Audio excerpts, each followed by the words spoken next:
Don't you dare have a child with another man, you cheater. You no good woman. My husband's face turned red as he spat out these insults at me. We're getting a divorce right now. Both of you, get out of this house. His loud and aggressive voice made me close my eyes in disgust. There had been some misunderstandings between us and his family, but I never expected him to lash out so vilely. Moreover, his accusations were unfounded. There was no way I would cheat. The reason for this situation was the result of our daughter's blood test. Both my husband and I have blood type O, so our child should also have blood type O, but surprisingly, our daughter's blood type came back as type A. As soon as he heard this, my husband's face turned pale, convinced I had cheated, and he blamed me entirely. I would never cheat, but this is puzzling, and I want to investigate. Let's do a DNA test. When I calmly suggested this, my husband looked down on me with a sneer. Yo, go ahead. It'll just prove your infidelity anyway. Just go ahead and hang yourself. My husband, stubborn once he's made up his mind, gleefully offered his own hair for the test. 2 weeks later, the DNA test results arrived. I showed them to my still doubtful husband. His eyes widened slowly, and his brows, previously furrowed in anger, now drooped with confusion and worry. This can't be. What's going on?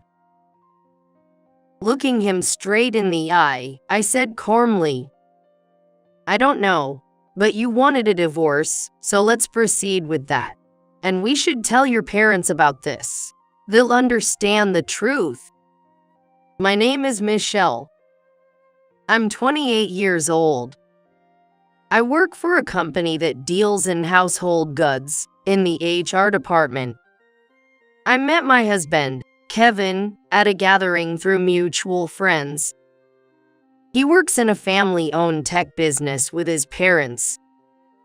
I decided to marry him because his easygoing nature was a soothing contrast to my structured corporate life. We got along well, but dealing with my in-laws was a constant source of stress. Because my in-laws think that a woman should join her husband's family after marriage, though I want to continue my job even after marrying, our views clash, leading to me receiving snide remarks every time we meet. Are you still working? It's disgraceful for a woman to be gallivanting about. Quit your job and help out at home. My mill often called me just to say such things. Dodging her was one thing, but it was quite stressful to spend my precious days off with her. I love my job, and recently I've been involved in hiring new talent. I look forward to building my career. Additionally, the relationships at my company are good, and although there are challenges at work, I never have unpleasant experiences. It's not just about the money. I want to continue working. You should speak up, too. When my mill turned her attention to my husband, he seemed evasive, but he respected my wishes. If she wants to keep her current job, that's fine, isn't it? Dad's still healthy, and I'm not going to take over right away. Let us have our own family life the way we want it. Hearing this, my mill narrowed her eyes in irritation and clicked her tongue. You've become quite the backtalker, haven't you? Living together is obviously the best choice. Honestly, I wonder what your wife has been telling you. To such a mother, my husband responded with a sigh of exasperation. Seriously, even if she helps out, it's not like our sales are going to skyrocket overnight. Having her work would increase our income, and that would be more helpful. While listening to this, It would be a lie to say that thoughts like, "Is it all about the money?" or "I wish for more affectionate words" didn't cross my mind. But I appreciate the fact that he was protecting the lifestyle I desire. I decided to turn a blind eye to the emotional aspect and be thankful to my husband. However, if such exchanges continue for months, half a year, and then a year, I can't stay the same. My mill, without giving up, keeps insisting on living together and retiring. It seems she really has a strong attachment to this idea and is not willing to compromise at all. Frustration must have boiled over because she exclaimed, "You're crazy for being so obsessed with going out to work. What are you after? A man? Yes, that must be it. You're neglecting your husband for a man at work, aren't you?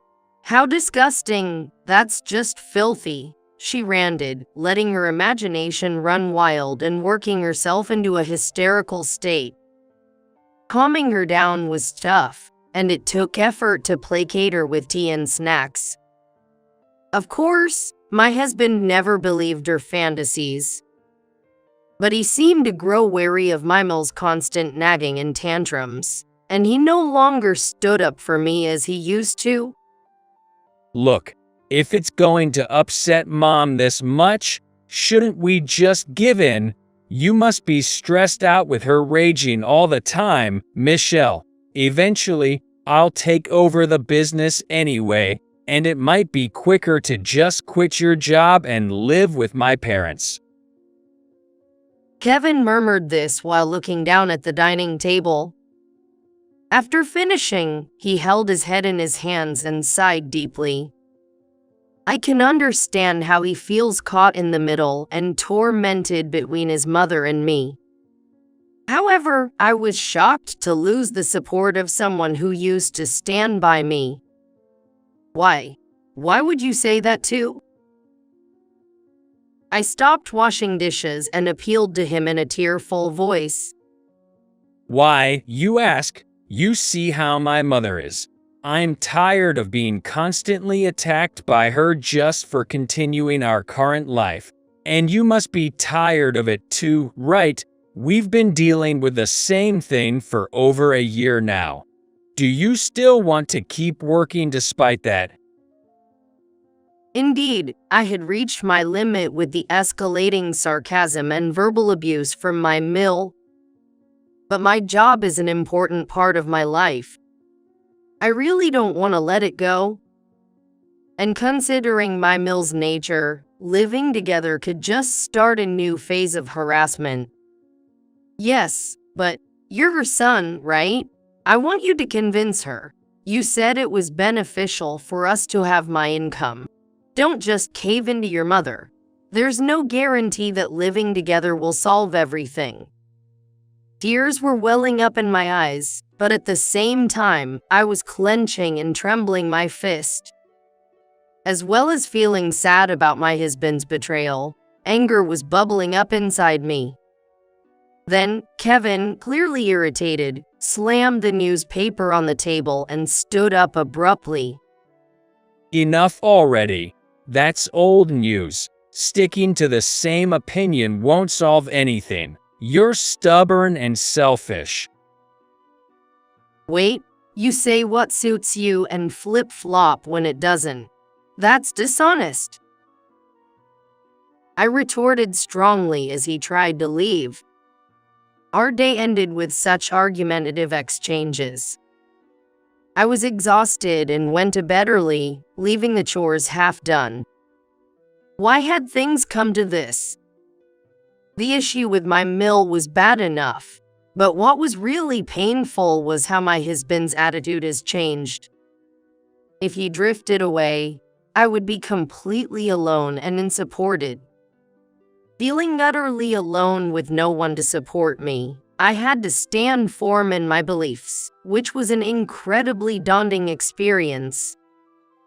Our relationship had been strained since that fight, but a few weeks later, I found out I was pregnant. After feeling unwell for days and being urged by colleagues to see a doctor, I discovered I was 2 months pregnant. Kevin was happy about the news. He then became more attentive to my health.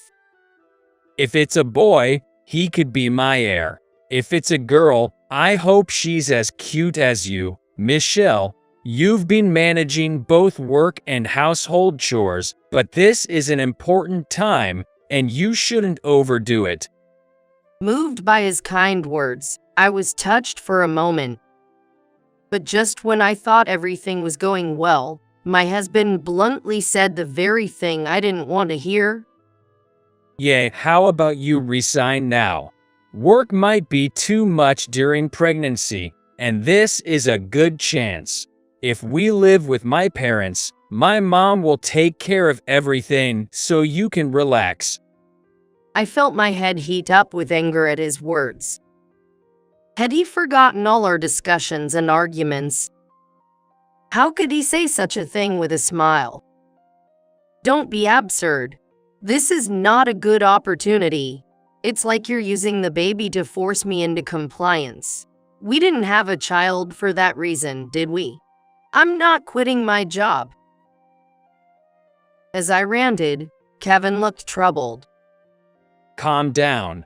Why are you so angry? It's common for women to quit after getting pregnant. It's common, but my company has maternity and parental leave policies. I plan to take maternity leave, then return to work. If I quit now, we'll lose the income during the leave. Kevin listened to my persuasion absently at first, but he suddenly became attentive towards the end. It seemed like the financial aspect caught his interest. Oh, so maybe quitting after the parental leave could work. Let's just take the leave for now and decide later. He said that in a vague and non-committal tone, then he looked away from me. Looking at my husband turning on the TV with an indifferent face, I couldn't help but sigh. I hadn't realized before we married, but I never thought he could be so opportunistic and materialistic. I must be stronger going forward.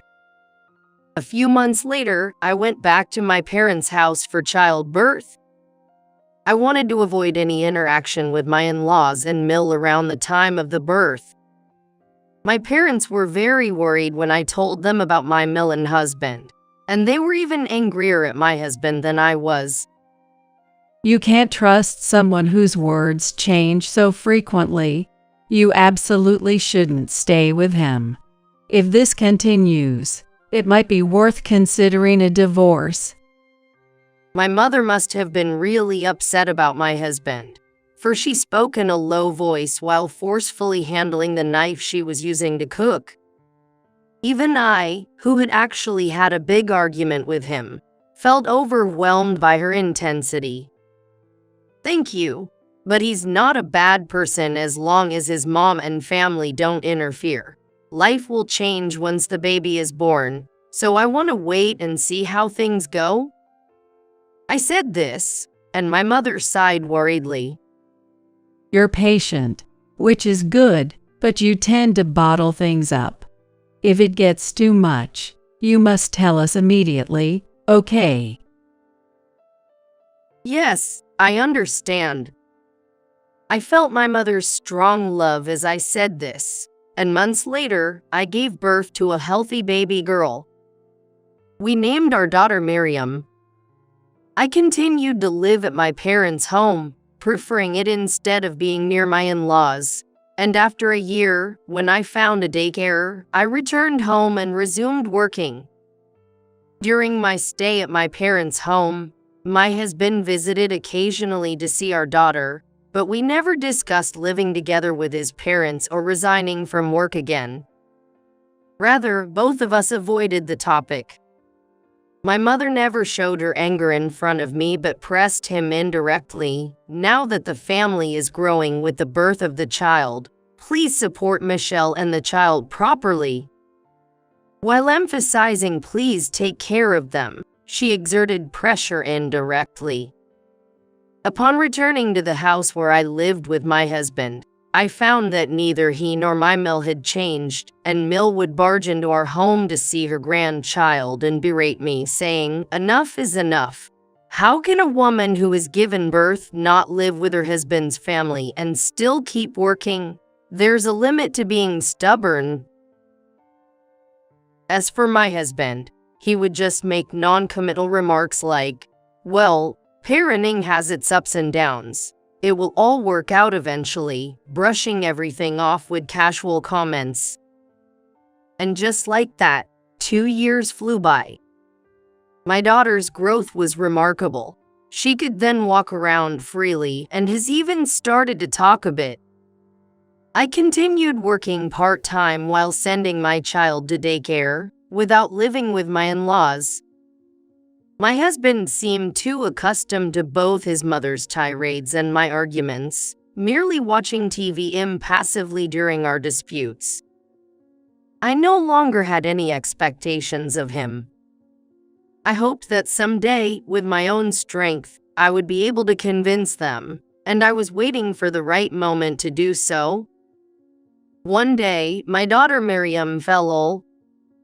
She developed red rashes all over her body and cried uncomfortably, whether in pain or itchiness.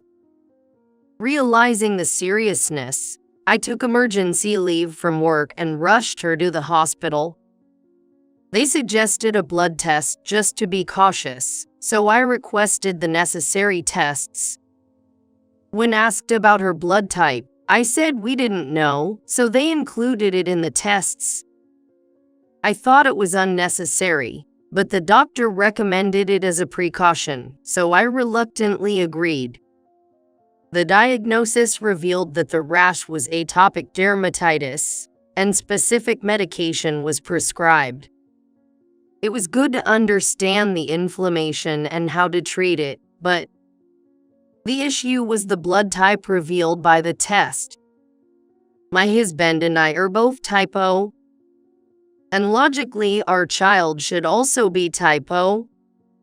I was reluctant about the blood type test because I thought it was unnecessary, given what we already knew. Yet, what could this result mean? Feeling an indescribable chill, I returned home. I then calmly called my husband to discuss our daughter's atopic dermatitis and showed him the blood type test results. "Isn't it strange that we're both type O, but Miriam is type A?" I asked him while looking down. He became furious, raised his voice, and said, "This means divorce. You must have cheated at work."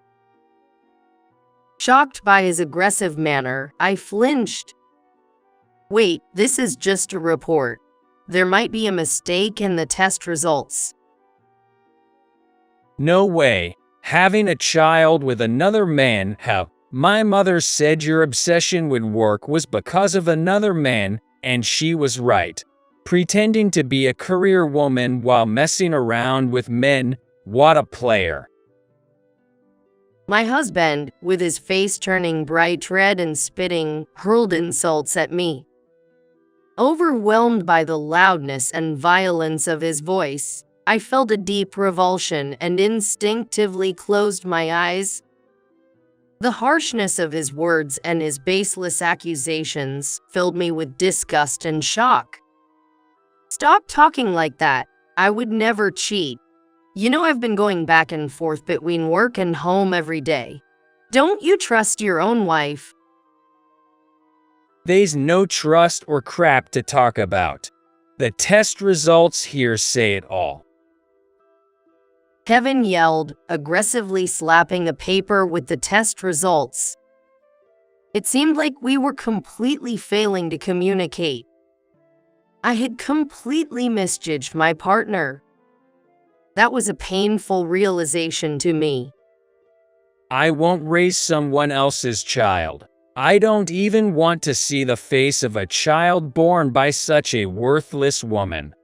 Get out of this house, both of you, right now. And since you cheated, expect me to sue for alimony.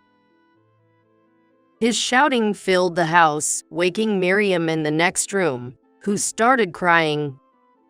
As her rash had not yet subsided, I could only imagine how uncomfortable she must be feeling at that time. While I was distressed thinking about my daughter, my husband was forcefully trying to evict us from the house, piling our belongings on us right then and there. In a panic, I grabbed my valuables and the medicine prescribed by the hospital. Then, at the doorway, I confronted my husband one last time. Please listen to me. This is too strange not to investigate. If it bothers you that much, let's do a DNA test. Hearing this, my husband looked down on me arrogantly. Fine, do it. It'll just prove your infidelity. Go ahead and hang yourself. He stubbornly insisted, eagerly offering his hair for the test. We were abruptly forced out of the house, after which we headed to my parents' home in a rush. It was a 2-hour journey by express train, and by the time we arrived, I was exhausted. My mother was shocked to see us and furious upon hearing the story. This is outrageous. To unilaterally decide and kick you out. Something's wrong. The blood test is indeed strange, but as a couple, you should work together to find a cause. Send the husband back to his parents. My mother, having said that, gently applied ointment to her daughter, who was still itching, and soothingly said, "It must have hurt, and you were scared, weren't you? Poor Miriam, you haven't done anything wrong." I apologized to my company and took leave, focusing on caring for my daughter while staying with my parents. I also sent my husband's hair for DNA testing and waited for the results. Given that I hadn't cheated, the blood type issue was genuinely puzzling. Though I hated to think of it, even if my husband had been unfaithful, any child should have been from his mistress, which should not lead to this situation. After a little over 2 weeks, the DNA test results came. Together with my mother, I slowly opened the envelope. The document contained surprising information. Of course, Miriam was undoubtedly the child of my husband and me. It also confirmed my blood type as O. However, my husband's blood type was revealed to be type A. I went back to the house I had been expelled from to share this fact. Anticipating trouble, I decided to leave my daughter with my mother. What are you doing here, you bitch? My husband, who was at home, greeted me coldly, but I remained calm and showed him the test results. His eyes widened slowly as he looked at the paper, his anger shifting to confusion and anxiety. That can't be. How is this possible? He had always believed he was type O. Of course, there was no reason to lie about such a thing, and my husband himself must have believed that he was indeed what he had always thought he was. Looking directly at my trembling husband, I spoke in an even tone. "We should discuss this with your parents. Surely the truth will come out." To my surprise, my husband nodded in agreement. He had previously mentioned both his parents were type O. There might be a lie in there. The tension and fear of uncovering a secret about his birth seemed to shrink him. He appeared entirely different from the man who had verbally abused me. Heading to his parents' house, it seemed he had already discussed our daughter's blood type and my alleged infidelity, judging by the icy stares from his mother. Why are you with that loose woman? She showed her disgust openly. My husband presented the DNA test results to her with trembling hands. It's not the time for such talk. Look at this. You and Dad both said I was type O. Why does it show type A? She slowly took the paper and stared at it intently, her face strained. Then, we were led to a back room and seated on a sofa. Facing us, she sat upright, her demeanor formal and silent. She seemed to have something to say but hesitated, biting her lip and looking down. Why are you silent, Mom? Is there a reason? You're type O, Dad's type O, so naturally, I should be type O too, right? My husband, trying to appear strong, was visibly shaken, his hands trembling under the table. Well, but My Mill's face quickly lost its vitality, turning as white as a doll's. She frowned painfully, her lips turning purple and trembling. Come on, why won't you say it? Tell me the truth. Despite noticing his mother's condition, my husband persisted in his questioning. Then there were a few seconds of silence. Then my Mill let out a quiet sigh and slowly started to speak. I've kept silent until now. The truth is, Kevin, you are not the child of your father and me.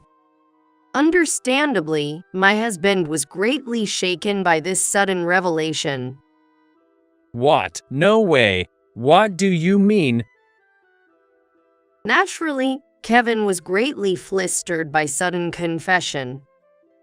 When I was about to marry your father, I had a careless affair with another man. You are the child from that time. My husband was then 30. It must be a tremendous shock to see the belief in one's family crumble after all these years. He was visibly shaking from head to shoulders. Does Dad know about this? When my husband asked, his mother made a pained expression. And just from that look, the answer became clear. You've hidden this from me and Dad all along.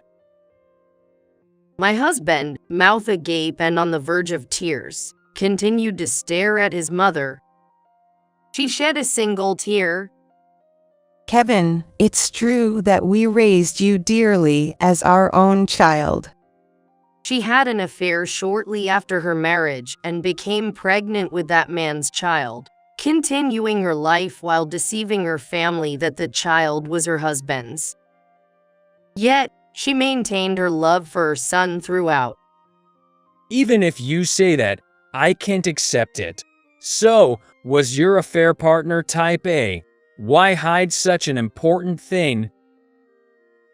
My husband, eyes red from holding back tears, stood up to confront her. Probably. She murmured, then fell silent, looking down. What a situation. The long-hidden secret of my Mill came to light because of my daughter's blood type. Was it fate or divine retribution? At least Miriam is undoubtedly mine and my husband's child, leaving me with no further role.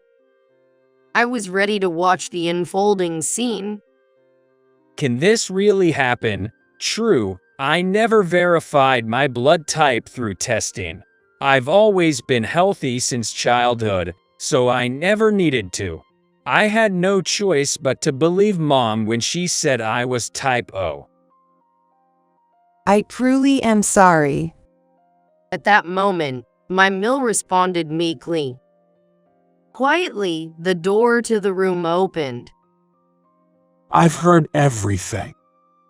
There stood my Phil, his expression beyond anger, chillingly impassive.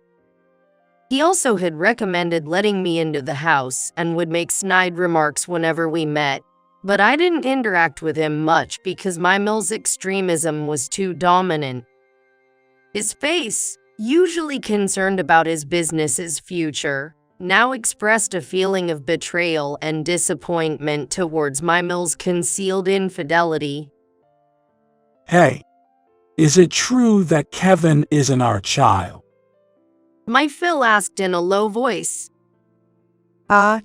Were you listening? My Mill began to panic, realizing her private conversation had been overheard. While she fumbled for excuses, my Phil found the test results and scrutinized them. You had an affair with another manual, and you've been deceiving me all these years. My FIL's mask of forced calmness quickly fell away. His face turned bright red as he shouted at my Mill with a demonic expression. I didn't mean to deceive you. Kevin is our beloved son. Haven't we cherished raising him? Yes, indeed. Deceived by you. I've been raising another man's child for 30 years. With a loud bang, my Phil slammed the test results onto the table. At his fierce demeanor, both my husband and I involuntarily flinched. Unable to withstand his fury, my Mill stood up to retort. What now? It's useless to get angry about it. I haven't been in contact with that man anymore, and it was 30 years ago. It should be statute barred by now, right? No statute of limitations. I never thought you could be such an unfaithful woman. The evidence of your affair is still standing right here. My Phil shouted this while pointing at my husband.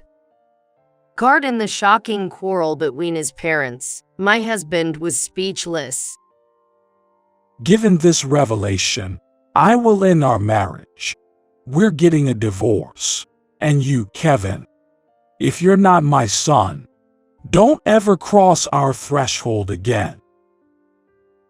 Wait, this can't be real. Amid the ongoing quarrel between my in-laws, my husband was thrown out of the house. Feeling excluded, I also left and ended up discussing divorce with my husband at a nearby diner. I understand you didn't cheat. It was all a misunderstanding. Miriam is definitely our child, so I take back the divorce. We should just go back and live together again. Indeed, typical of my opportunistic husband. It was surprising that he came up with such a convenient proposal at this point. With a sense of disillusionment, I responded in a measured tone. Of course not. The misunderstanding is cleared, but words once said can't be unsaid. The things you said were too harsh, not only towards me, but calling Miriam a child of a worthless woman is unforgivable. I can't stay married to someone who can say such things easily. I'll proceed with the divorce. Wait, don't say that. He tried to stop me, but I gave him a cold smile. Isn't it for the best? You'll be rid of a wife who won't live with your parents or quit her job and doesn't listen to your family. You used to support me, but gradually you just followed your mother's words. I refuse to stay with an unsupportive husband. Let's handle the rest through a lawyer. Goodbye. I quickly stood up, leaving my bewildered husband alone in the bustling diner filled with happy families. Then, I boarded the train to pick up my daughter waiting at my parents' home. He returned to his family home only to be denied entry, as his father had said, and was fired from the family business. Naturally, I received a message stating that the discussion about him being the heir was now void. I ignored the message and immediately started looking for a law firm to proceed with the claim for compensation. Because my husband's actions were considered emotional harassment, I was able to claim $20,000 in compensation. After receiving the certified mail, my husband complained that he had no job and couldn't pay, but I firmly refused to reduce the amount. He had been complacent about eventually taking over the family business and becoming the president without saving any money. I knew well that he had squandered all his earnings, apart from living expenses, on alcohol and gambling. Moreover, we could no longer afford the apartment we lived in. Meanwhile, my ex-Mill, caught for her affair and facing a late-life divorce, managed to contact her past lover and sought refuge with him. My ex-husband got in touch with his mother, and they met up to go together to the home of the man who was his biological father, resulting from the affair. The man, who was the affair partner 30 years ago, was shocked and greatly bewildered when the woman from back then and the unexpected son suddenly showed up at his doorstep. He claimed not to remember such things from so long ago. He denied remembering the past incident, trying to evade the situation. My ex-Mill, catching him, insisted on a DNA test, claiming she would bear the cost. This scene unfolded at his doorstep, discovered by his current wife, leading to a confrontation among the three. The affair from 30 years ago was now exposed, and the biological father's wife, upon learning of his past infidelity, initiated a divorce, causing a commotion in front of my ex-Mill and my ex-husband. Following the argument between my ex-husband and me, there was a fight between my ex-husband's parents, and finally a confrontation between the affair partner of my ex-husband's mother and his wife. One chaotic scene led to another, resulting in a tumultuous situation everywhere. While this was happening, I rented a new apartment close to my parents' home and started living there with my daughter. I never wanted to return to the room I shared with my husband, nor could I rely on my parents' house indefinitely. My mother later encouraged me, saying, "Your husband is strange, and so is his family. It's good that you divorced. From now on, let's take good care of Miriam together." I felt relieved with her occasional assistance. After apologizing and explaining the situation to my company, I requested a transfer to a branch closer to my new home, which was granted due to my good work record. My work performance had been well regarded, so although it was regrettable to leave the main office, my transfer request was accepted, and I was able to return to work successfully. Just as I was starting my new life, my mother arrived at my house with an angry expression. Can you hear me out? It seemed she wasn't angry with me, so I let her in to listen. Your ex-husband showed up at our house of all places. Can you believe it? As my mother sipped the tea I made, her brows furrowed in irritation.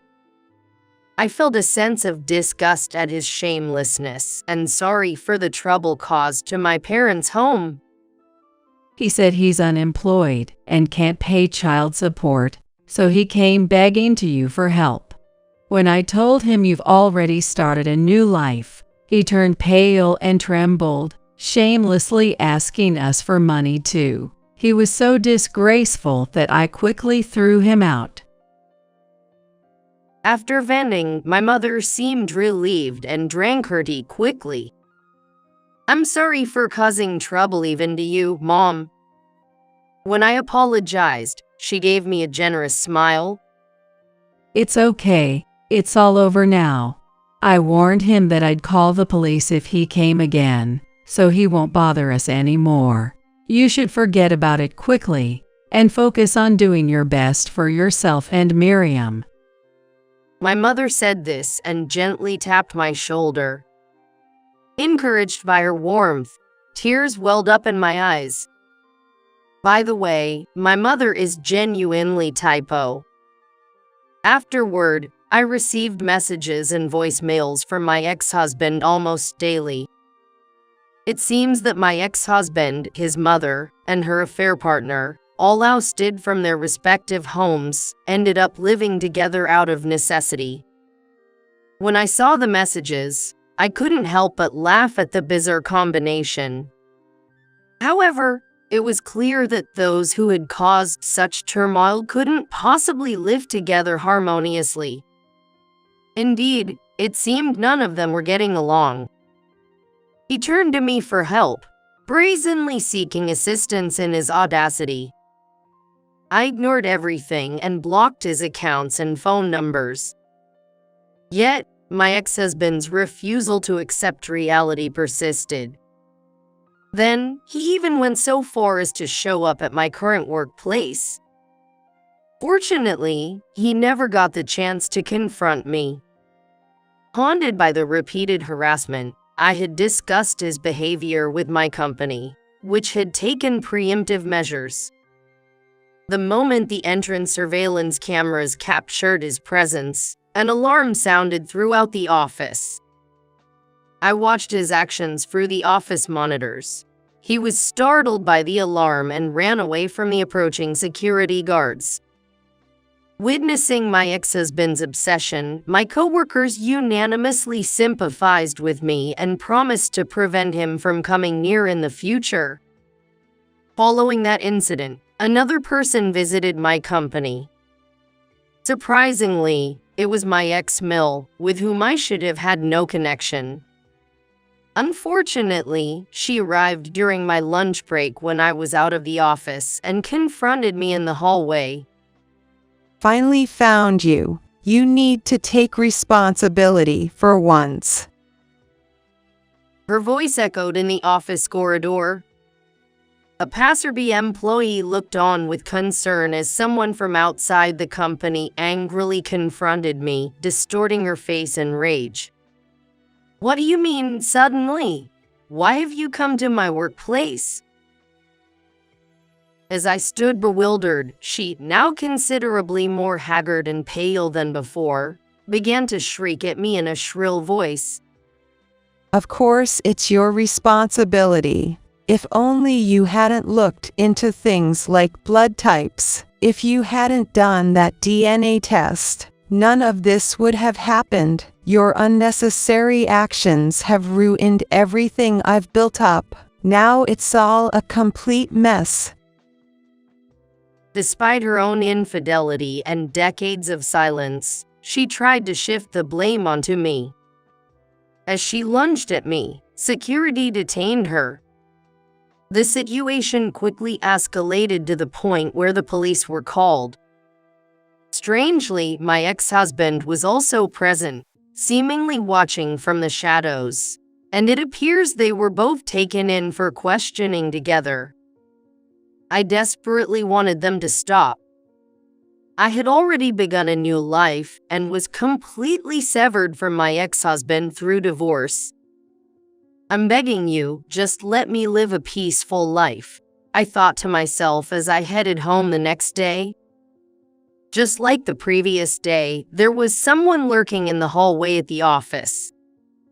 This time, it was my ex-Phil who showed up. I never told him where I work, so I wondered where he got the information. Feeling uneasy, I met his gaze and he said, "Well, I've made some noise and caused a lot of trouble in the past. After divorcing my wife and kicking out my son, I realized we're short-staffed at the company. Just because we're divorced, you're still part of the family, right? So, how about helping out at our place as an employee?" he said with a sly grin, spouting some nonsensical theory. "Please don't be ridiculous. I am your estranged son's ex-wife. We have no connection now. If you're headhunting, please look elsewhere." When I responded with at most calm, my ex-Phil's smirk quickly turned into a sharp glare, and he aggressively closed in on me. What? You're talking back now. When you were married to my son, you refused to quit your job or live with us, always having your own way. And now, even when I'm offering to hire you from scratch, after cutting ties with my son and wife, you still refuse. Geez, modern women are also presumptuous and annoying. His unreasonable behavior was obviously out of place, and just like when my ex-mill showed up, security and the police arrived soon after and took him away. Thus, the days of the three related individuals intruding on my workplace came to an end, and I was finally able to be free, with my colleagues expressing their concern for me. I can now focus on my work peacefully. Regarding my ex-husband's family, it seems my ex-Phil tried to use the still family even after divorce theory on my ex-husband and ex-Mel to salvage the understaffed business. Both my ex-husband and ex-Mel, struggling with housing and finances, reluctantly agreed to help if it meant having a place to live and work. But a family so riddled with lies and betrayal couldn't possibly function well together. As expected, both their family life and business did not go well, with loud arguments echoing throughout the neighborhood day and night, leading to their ostracism by the community. Despite this, I am receiving the alimony payments consistently. Because I have a lawyer involved, they send reminders whenever the payments stop. Likely, making the alimony payments is straining their finances to the point where they are living begrudgingly in debt. To repay the debt, their financial situation worsens and they are engulfed in a vicious cycle. My ex-husband seems to be exploited for cheap labor at his father's company. On the other hand, my life is looking up. With the expertise I developed at the headquarters, I am valued at my new workplace. I am praised for my fast and accurate work and have already gained the trust of my colleagues. Talks of promotions and greater responsibilities have already begun, and I am expected to excel even more than before. The environment is peaceful and cheerful, making me want to work here for a long time. My parenting is also going well. With Miriam in daycare during the day and occasional help from my mother, she is growing up fast. Regular visits to the doctor have gradually improved her eczema, providing some peace of mind. Her eager sharing of daily events at daycare is irresistibly adorable. Her third birthday is quickly approaching, and my mother and I are discussing how to celebrate it. Even though she is still young and may not remember, I want to give her a lovely and adorable celebration. Recently, my mother has been diligently knitting a handmade sweater for her. I'll knit the cutest sweater in the world, so look forward to it. My mother said, beaming with enthusiasm in front of me. I've started baking, making daily treats while preparing to make my daughter's birthday cake with my own hands. Strawberry cake is nice, but apple pie sounds good too. What do you think, Miriam? When I asked Miriam, she adorably responded, apple pie.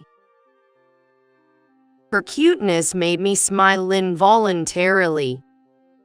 There might be hardships in the long journey of life ahead, but I want to face them with a smile, trusting the people around me, carefully handling both my job and parenting. With Miriam by my side, everything feels manageable. I got pregnant with the boss's baby. Guess I'll be taking the boss's wife's spot now. In that moment, something inside me broke. She had been ridiculing me, the boss's wife, boasting about her youth, and constantly trying to outdo me. Now, she's even taken my job as the company's executive assistant and is attempting to take my husband as well. In that case, I won't hold back anymore. I'll see them plummet to the depths of hell. I decided to pretend to celebrate my husband and Michelle's union. I agreed the divorce with Jack. Of course, I received a generous settlement. They later had a lavish wedding in Hawaii. The situation shifted a week later. I got a call from Michelle. Hey, Jack hasn't come home. You're his ex, so you must know where he is, right? Michelle's voice was frantic. As I had predicted, I smirked. Oh, I didn't mention it, but he is. What? I revealed my husband's shocking secret side. My name is Karen Adams. I'm a 58-year-old working housewife. At my husband Jack's company, I work as an executive assistant. At 6 a.m. I get up earlier than my husband and make breakfast. Then I go to the office by myself to clean and tidy up the executive office. It's a daily habit. I do it so Jack can enjoy his work. At 8 a.m., Jack comes to the executive office. Oh, thanks, Karen. You cleaned again today. I walk up to Jack and retie his tie. It's fine, dear. You want to work in a clean room, don't you? Yeah, you're right. Jack and I had an arranged marriage. We haven't had children, but we've lived together, compromising and cooperating. This year marks our 30th wedding anniversary. The company Jack took over from his Phil is stable, and I've had no complaints about our life. By the way, about that new venture you proposed, the chairman agreed to fund it. The payment was confirmed just now. That's great. Kevin seems to like you. You negotiating helped a lot. The company is led by Jack as the president and his older brother as the chairman. His brother's name is Kevin. Jack affectionately calls him Kevy.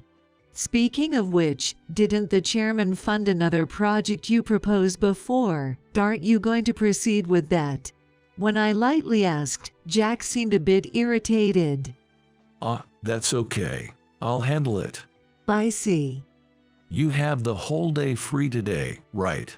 Yes, because you mentioned it earlier. Jack smiled with satisfaction. Great. Then, I have someone I want you to meet. I'll bring them here, so wait for me.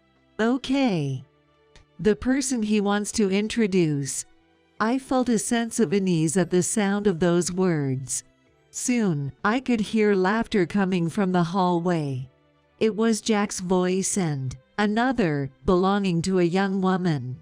As I was wondering about their seemingly close relationship, the door to the executive office opened. Sorry to keep you waiting, Karen. Jack said with a pleased expression.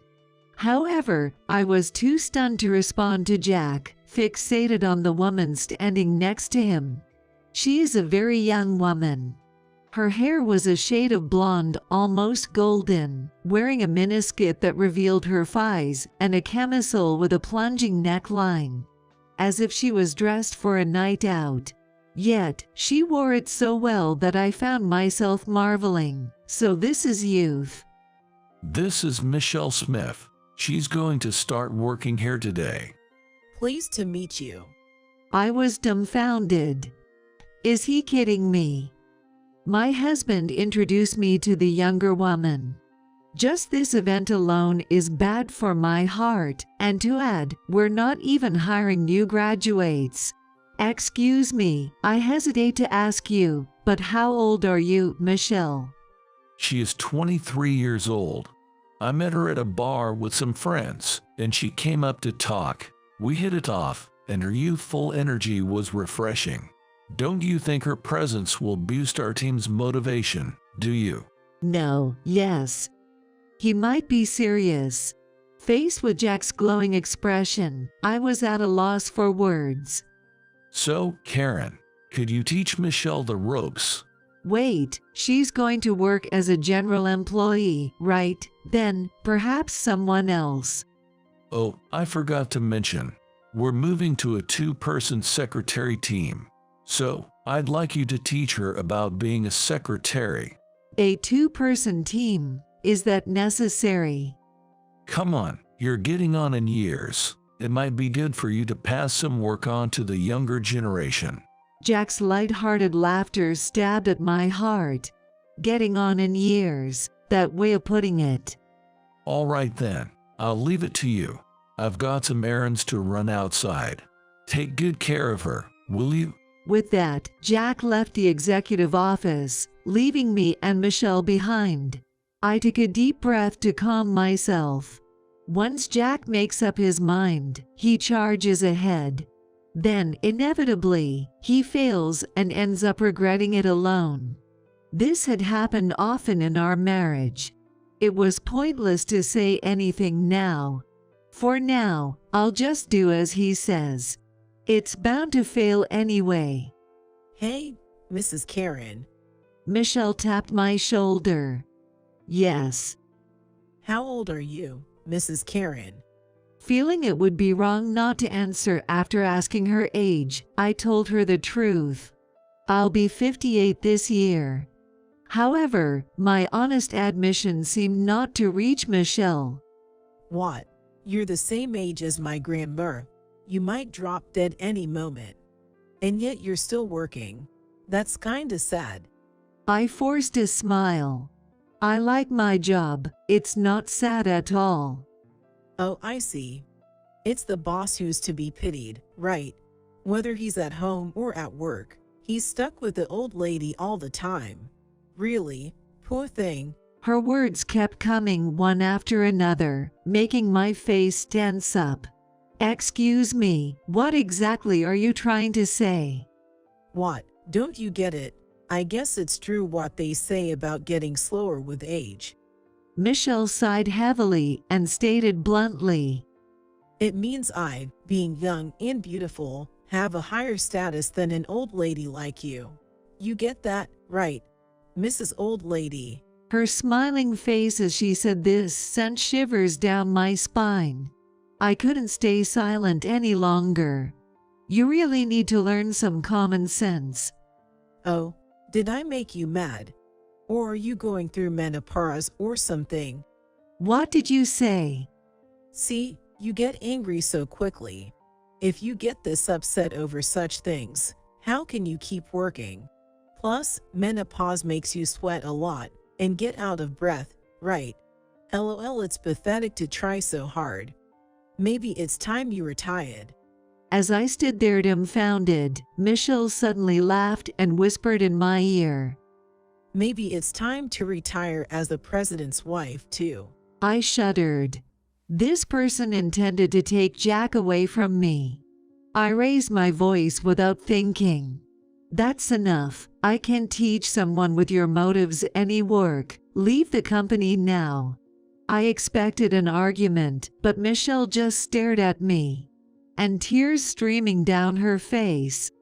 I'm sorry. What? I didn't mean it.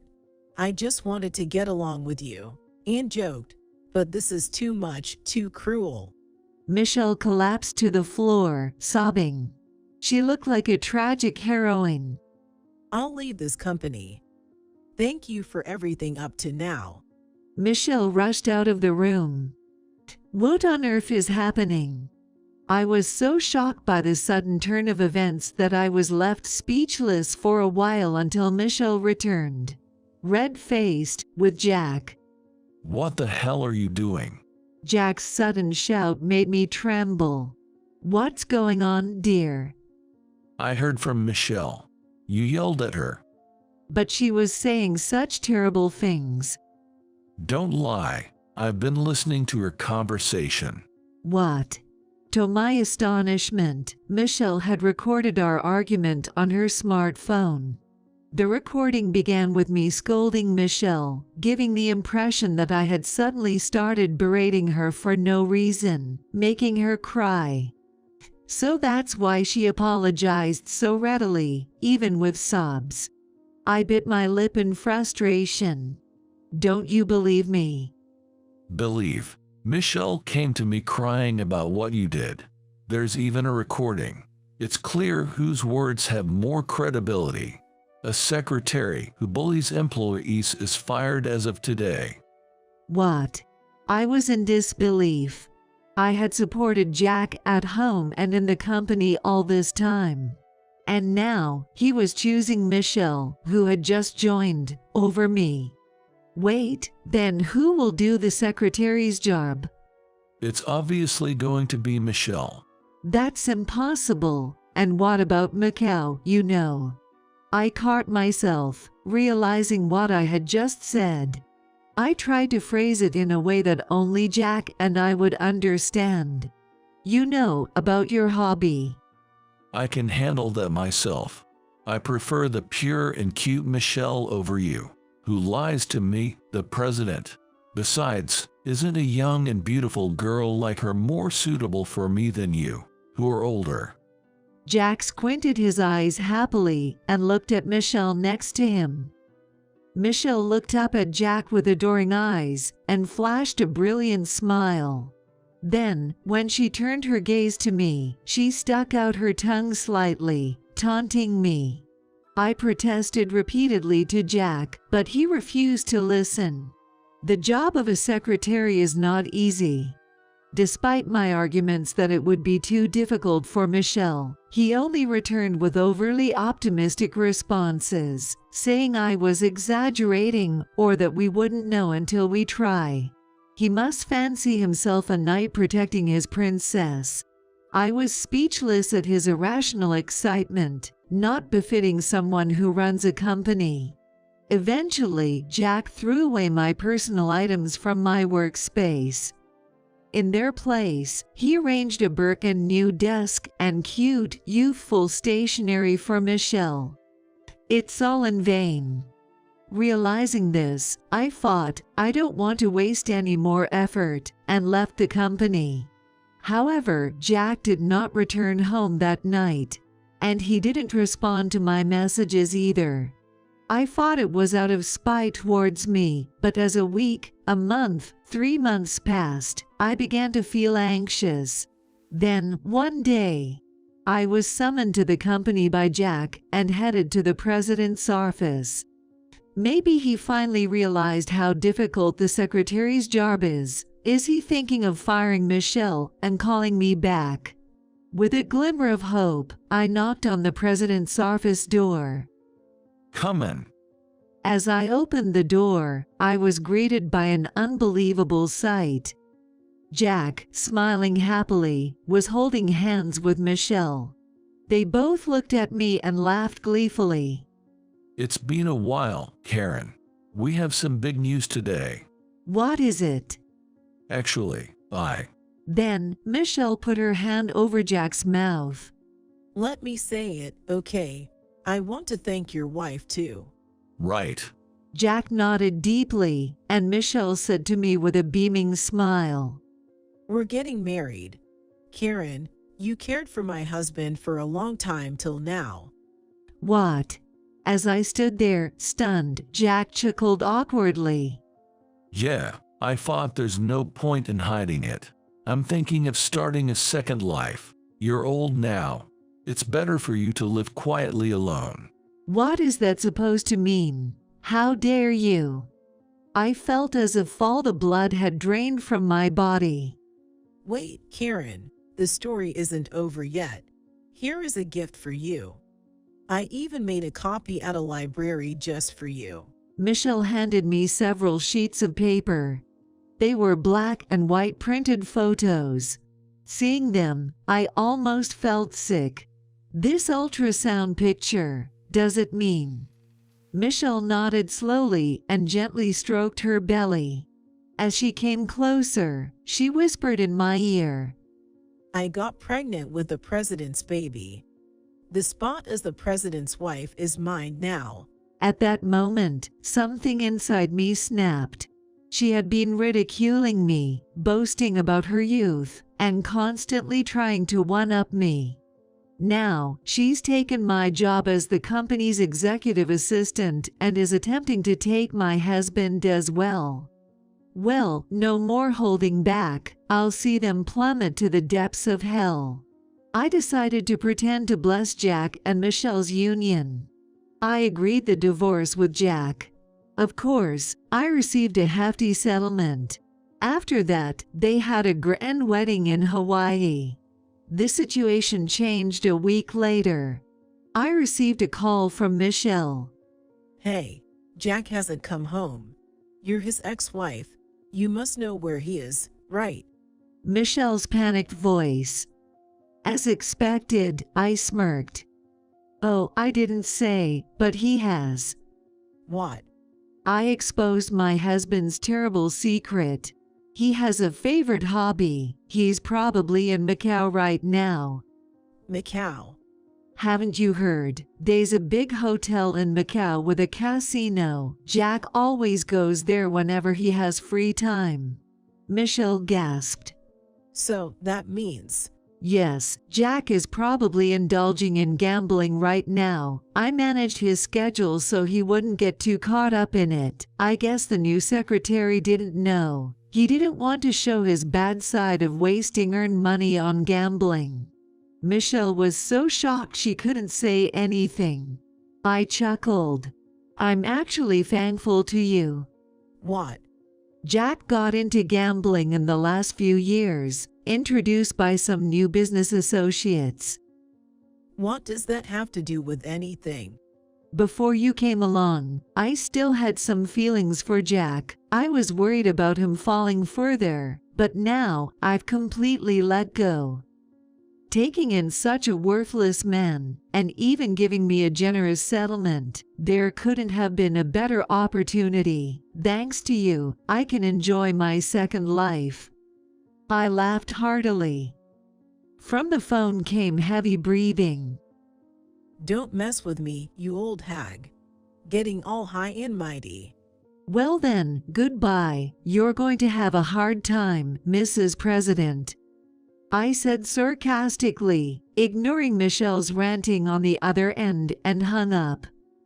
A few days later, I was relaxing in my new apartment when the doorbell rang. Is it a delivery? I don't remember ordering anything. Suspicious, I peered through the peephole. There stood my ex-husband, Jack, his face flushed with anger. You're there, aren't you, Karen? How dare you say that to Michelle? Pa, about the gambling. Understanding the situation, I decided to open the door and let Jack in. He must have gone to a detective agency to find my address. Running away now would only lead to him pursuing me again. Might as well settle this here. I had important information to tell him. I prepared a folder with documents before opening the door. It's been a while, hasn't it? I greeted him with a graceful smile. How dare you smile after ruining someone's home? Jack was furious, yelling and leaning in close to intimidate me. But such tactics have no effect on a wife who has stood by him for years. Oh dear, why are you so red in the face? What happened? It's none of your business. I couldn't help but laugh. He had come here just to vent his anger. But I could see right through them. It must have been a marital spat, right? Shut up.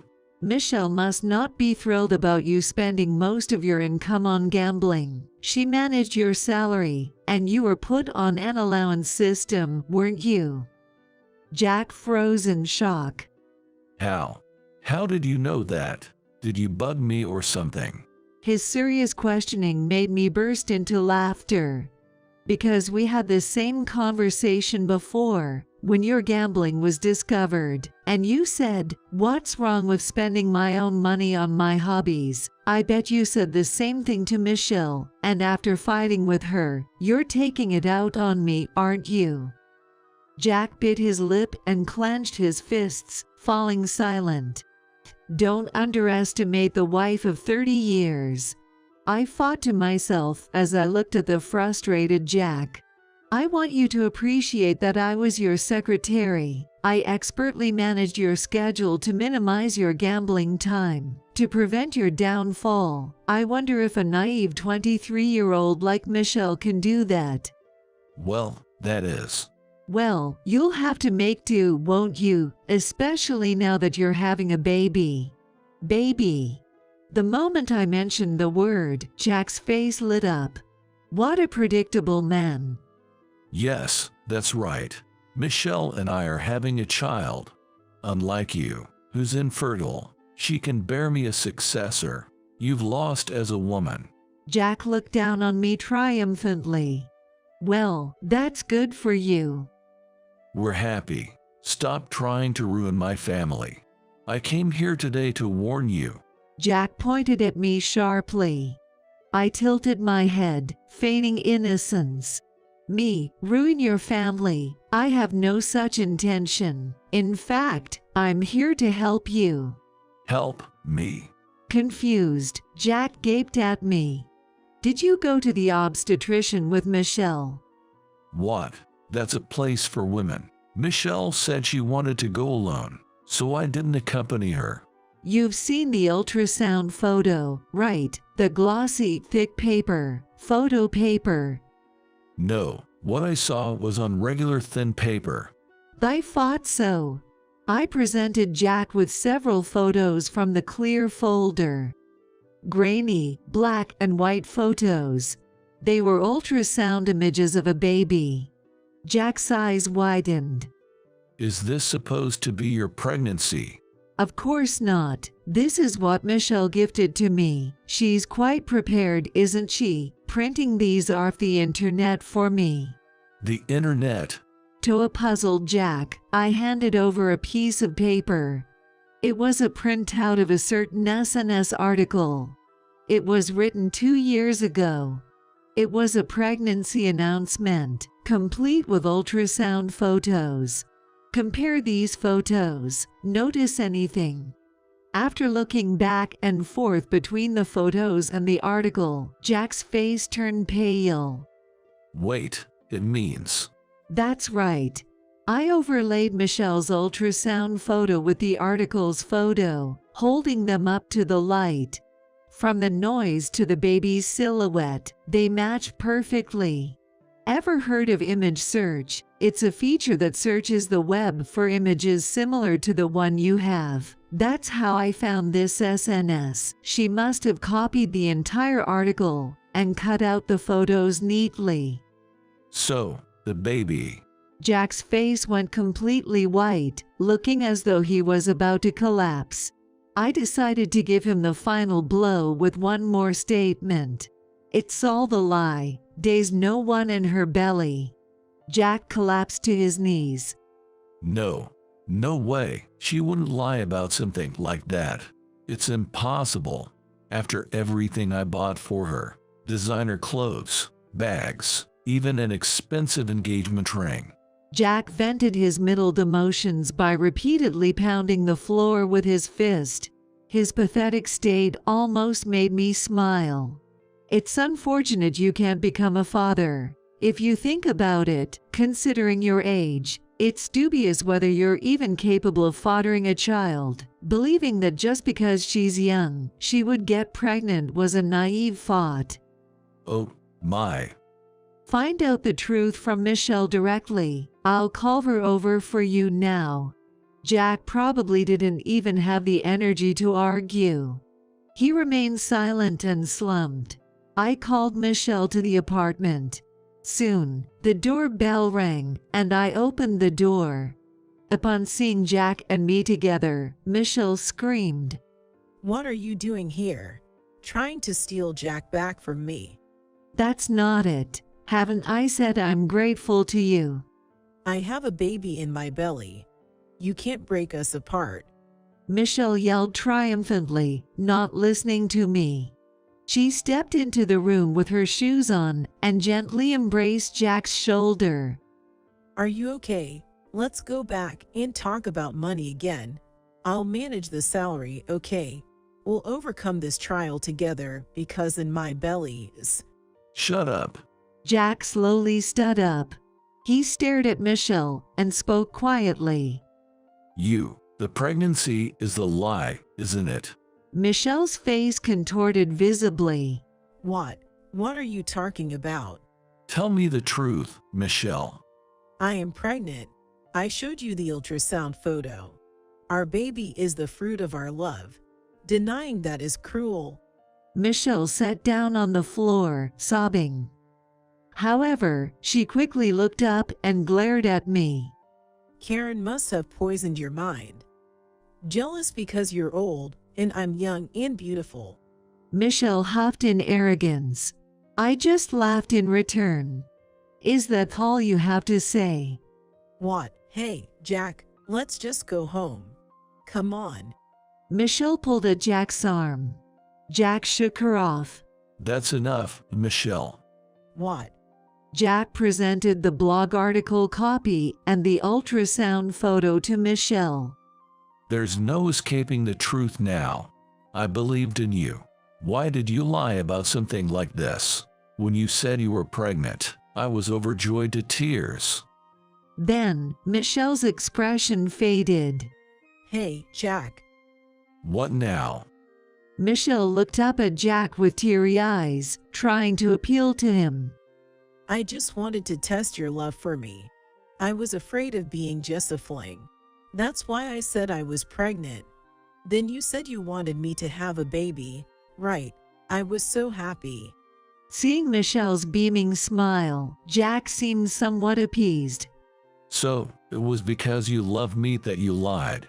That's right. We can still have a baby, can't we? Our child would inherit my beauty and your brains. One day, they'll become the president and earn lots of money. That's impossible. I interrupted Jack and Michelle's delusional world, bringing them back to reality. Hey, we were just getting to the good part. Do you really think this man has money? I asked calmly. Of course, he's the president after all. I see, indeed, our company has been around for generations and isn't doing poorly. But that's about the company as a whole. This man is a gambler. You understand what that means, right? What? Michelle's face turned pale as she clung to Jack. Hey, Jack, you're rich, right? You told me so, that you have more money than you know what to do with, and that we live a wealthy life once we're married. Jack responded in a faltering voice when pressed. It's fine. I may have lost some money at the casino recently, but we're starting a new venture at the company soon. That'll be a big win. What are you talking about? I pointed out Jack's ugly lie. I know, you have no intention of starting any new venture. What do you mean? You got financial support from the chairman recently, right? Where is that money now? Surely it hasn't been spent on designer brands and an engagement ring for your new wife. I glared at Jack. What are you talking about? I would never do that. Jack laughed dismissively, but his voice trembled. I sighed briefly. You embezzled company funds, didn't you? Jack swallowed hard as I stared him down. I've been suspicious. Since the beginning of the year, you've been saying we're starting a new venture and got financial support from the chairman. But there's been no progress on any venture. You haven't even tried to make progress. And then, on to the next new venture.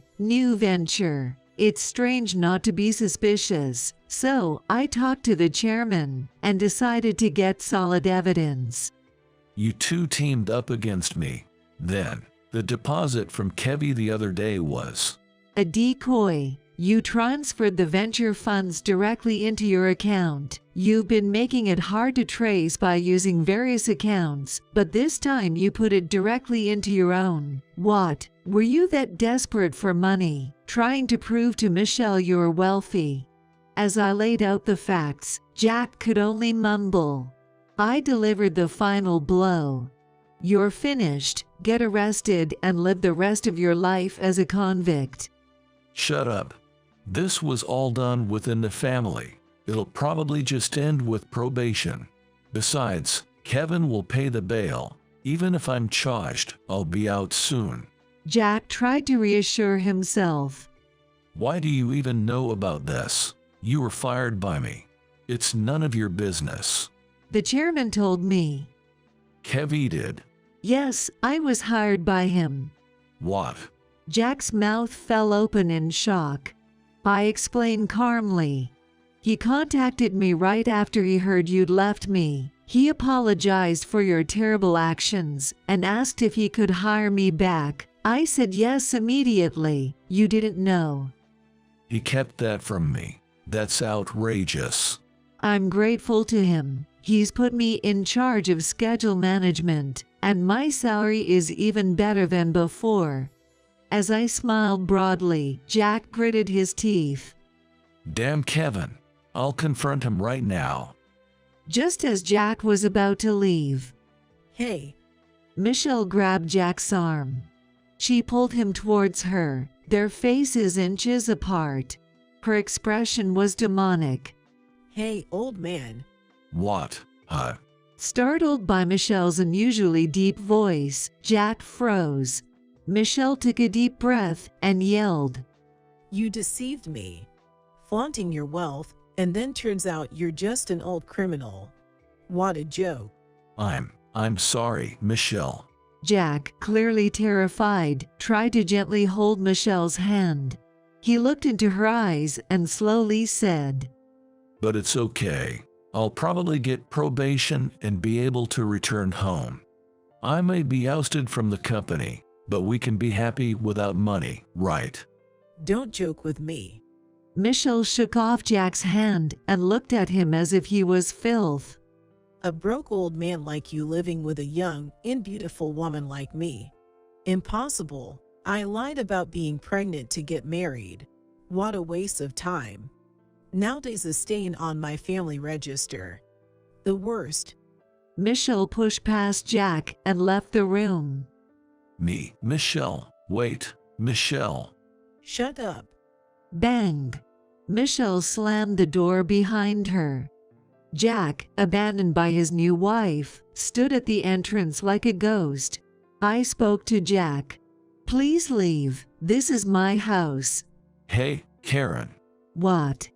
Can we start over? Me as the president and you as the secretary. Just like before. Jack showed a pleading smile, but I shook my head firmly. That's impossible. I really hate you. I never want to see your face again. Jack's eyes widened, and he began to tremble. That's enough of that. I opened the door and pushed Jack out. As I locked the door and began watching TV, Jack, having realized everything was over, quietly left the apartment. Later, Jack was arrested. He had hoped Kevin would pay his bail, but that expectation was dashed as he was taken to a cold jail cell alone. Jack was arrested for embezzling the funds provided by Kevin for supposed new ventures. However, he also raised funds by telling clients and affiliated companies that he was starting new ventures, then transferred this money into his personal account for private use. Jack was sentenced to actual prison time without probation, and it seemed he wouldn't be out for several years. As for Michelle, she was suspected of conspiring with Jack and was investigated. Although no evidence of conspiracy was found, the police discovered she had been scamming money from various company executives. She would approach men who appeared wealthy in bars, become friendly, then claim to be their girlfriend. She would then lie about being pregnant or needing money for a parent's surgery, coaxing large sums of money from them. In essence, Jack was just one of Michelle's many victims. Michelle was arrested for fraud. Thus, both of them ended up in the care of the police. Half a year has passed since Jack's arrest. I am still working with the chairman. Recovering the company's image after the scandal is not easy, and he is always troubled. I want to support the chairman by his side. Feeling indebted to him, I am determined to help. One evening, I returned to the company with the chairman. He sank deeply into his chair and let out a sigh. It's been a tiring day. We had several business dinners in a row. The chairman smiled at me. Yes, but thanks to you choosing a good restaurant, the meal was enjoyable. Many of our business partners are around my age. so they appreciated the healthy yet luxurious restaurant. Moreover, no one knew about the restaurant today. It was like a surprise. Thanks to that, the conversation flowed. Thank you. The chairman's face lit up with a gentle smile. His demeanor is always calm and composed, a stark contrast to Jack's impulsiveness. He speaks with respect to everyone, his earnest character shining through in every interaction. I find myself drawn to the human qualities he exhibits. Such generous words. As I bowed my head, the chairman sighed with satisfaction. To think my foolish brother once had someone as capable as you as a partner. Truly astonishing. I let out a light chuckle. Former partner, I have no ties with him anymore. Ha, indeed. By the way, Karen, how long do you plan to work? Don't you ever think about retiring and living a quiet life at home? I answered with a smile. I love my work. As long as I'm able, I wish to continue working. The chairman nodded happily, several times. I want you to help me rebuild this company. It's going to be a long partnership, but I'm counting on you from here on out. I nodded vigorously. Yes, Chairman. When I responded enthusiastically, the chairman, finding it amusing, laughed cheerfully. Watching him, I felt a warmth in my heart. My second life is going to be fulfilling. As I gazed at his smiling face, I was filled with this hopeful thought. Why have I received a letter from Ava who has passed away? I was astonished, staring at an envelope in my mailbox at home. The sender of the letter was Ava, whom we had just held the funeral for the day before.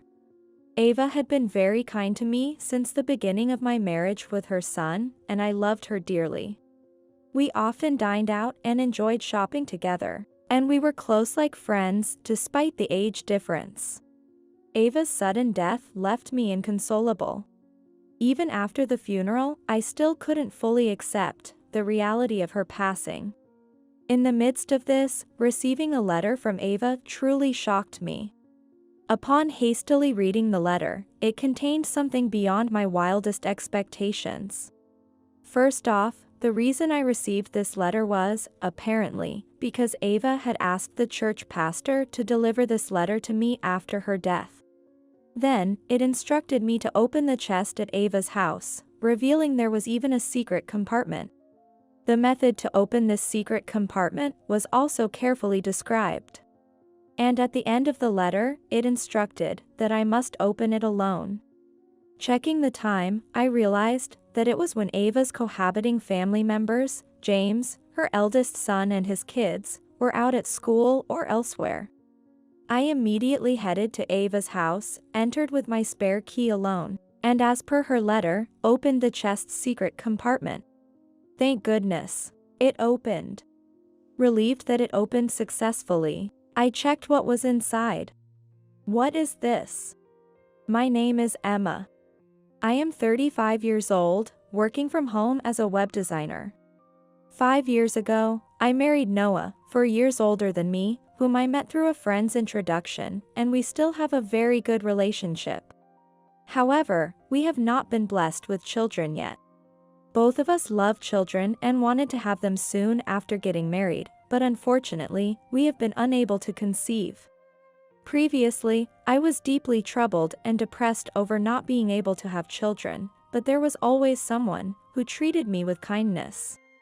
That was Noah's mother, Ava. Emma, don't be so hard on yourself. There's no rush. It'll be okay. How about we go to that new waffle shop in front of the station for a change of pace? Ava always encouraged me with her warm words. Bright, kind, and empathetic. I loved her so much. Ava saved me many times, and gradually, my worries about having children decreased. While I still wish for children, we have not pursued intensive fertility treatments, preferring a natural approach instead. Noah often travels for work, so in his absence, Ava and I would go out to eat or shop, just like friends with an age gap. Ava lived close to the house where Noah and I live, in the same household as James's family, who have 3 children. Ava seemed to get along well with James's family, but James and Lily often hurled insults at us for being childless. Emma, still no kids? We have 3 lovely children, you know? It's disgraceful not to have children. Cut ties with Ava already. James's wife Lily said this with a triumphant look, and James joined in mocking us. You're right, Lily. Besides, Noah has always been a nobody, and even if you had kids, they'd probably be nobodies too. At first, Noah and I would talk back to James and Lily terrible remarks. However, they never listened to us, so gradually, we stopped responding. And we began to avoid them as much as possible. They treated us terribly, but in front of Ava, they acted like good people. So Ava never knew their true nature. We didn't want to worry Ava unnecessarily, so we never told her about their behavior. One day, Noah, Ava, and I planned to go out to eat on a holiday. When the time came, we headed to Ava's house. Usually, Ava would be waiting outside before the appointed time, but she wasn't there. What, is Ava not ready yet? It's unusual, but she should be out soon. We were not too concerned, as we waited for her. But even after 5 minutes, then 10 minutes, she didn't come out and didn't answer her phone. What could have happened to her? Growing increasingly anxious, we decided to ring the doorbell at her house. However, with no response, we used our spare key to enter. Hey, Mom. Noah called her out as he entered the house, but there was no reply from inside. With a sense of foreboding, we hurriedly searched for Ava. Then, we found her collapsed in the living room. Ava. I rushed to her side, screaming, while Noah immediately called an ambulance. It seemed the James family was out, as there was no one else in the house but Ava. The ambulance arrived in about 8 minutes, and Ava was quickly taken to the hospital, but, sadly, she passed away. It turned out to be a stroke. Noah and I could not accept her sudden departure. We cried as if our tears would never stop. But there was much to do, like preparing for the funeral. We couldn't remain saddened and withdrawn forever. The funeral was a family affair, with James, the eldest son, serving as the chief mourner.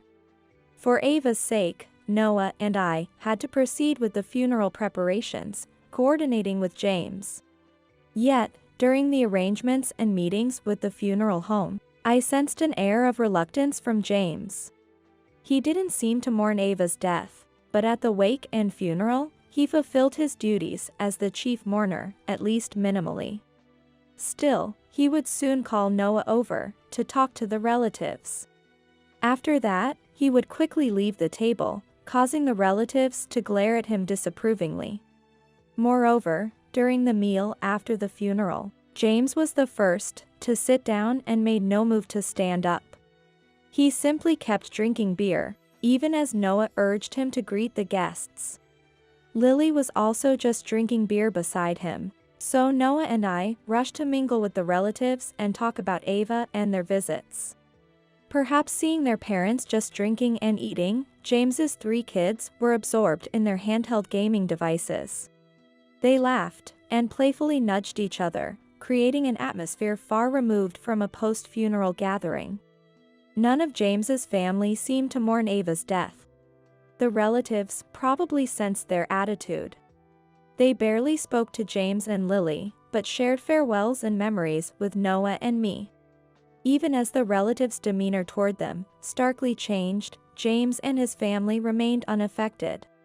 They continuously ordered beer, talked about the inheritance and planned for a trip during the morning. Despite being so cared for by Ava, in her lifetime, they were very disrespectful to her wake and funeral. I glared at James's family with contempt. The next day, Noah left early for various errands. Alone at home, I went to check the mailbox for the newspaper and noticed an envelope inside. Who could it be from? I took out the letter and saw it was addressed to me, with Ava as the sender. Why? Why would there be a letter from Ava? Surprised, I returned to the living room and opened the letter. It contained something I never anticipated. Apparently, Ava had arranged with the church pastor to mail this letter to me after her death. The letter mentioned opening a chest at Ava's house, how to open a secret compartment in the chest of drawers, and the contact information for a family lawyer. And finally, it instructed that I must open the chest of drawers alone. I traced Ava's letter repeatedly. She was slender, but her handwriting was large and forceful. It truly reflected her way of life, and I felt a deep sigh of relief. I looked up at the clock. 9:30. Ava's house should be empty by now. Muttering to myself, I quickly got ready and headed to her house. The kids would be at school by then, and James and Lily would have left early that day. I saw on Lily's social media earlier that she and James were going out. Despite it being the day after Ava's funeral, they seemed to be sending the kids off to school and bragging about enjoying their day off, using bereavement leave. If that post was true, there should be no one at the house. I had to go then, or I might not get another chance. Using my spare key, I opened the front door of the house and slowly entered. The absence of Ava, always there with a welcoming smile, filled me with sadness. I held back the pain in my chest as I entered Ava's room. Her chest of drawers was quite old. But perhaps because she occasionally tended to it, the chest of drawers opened smoothly.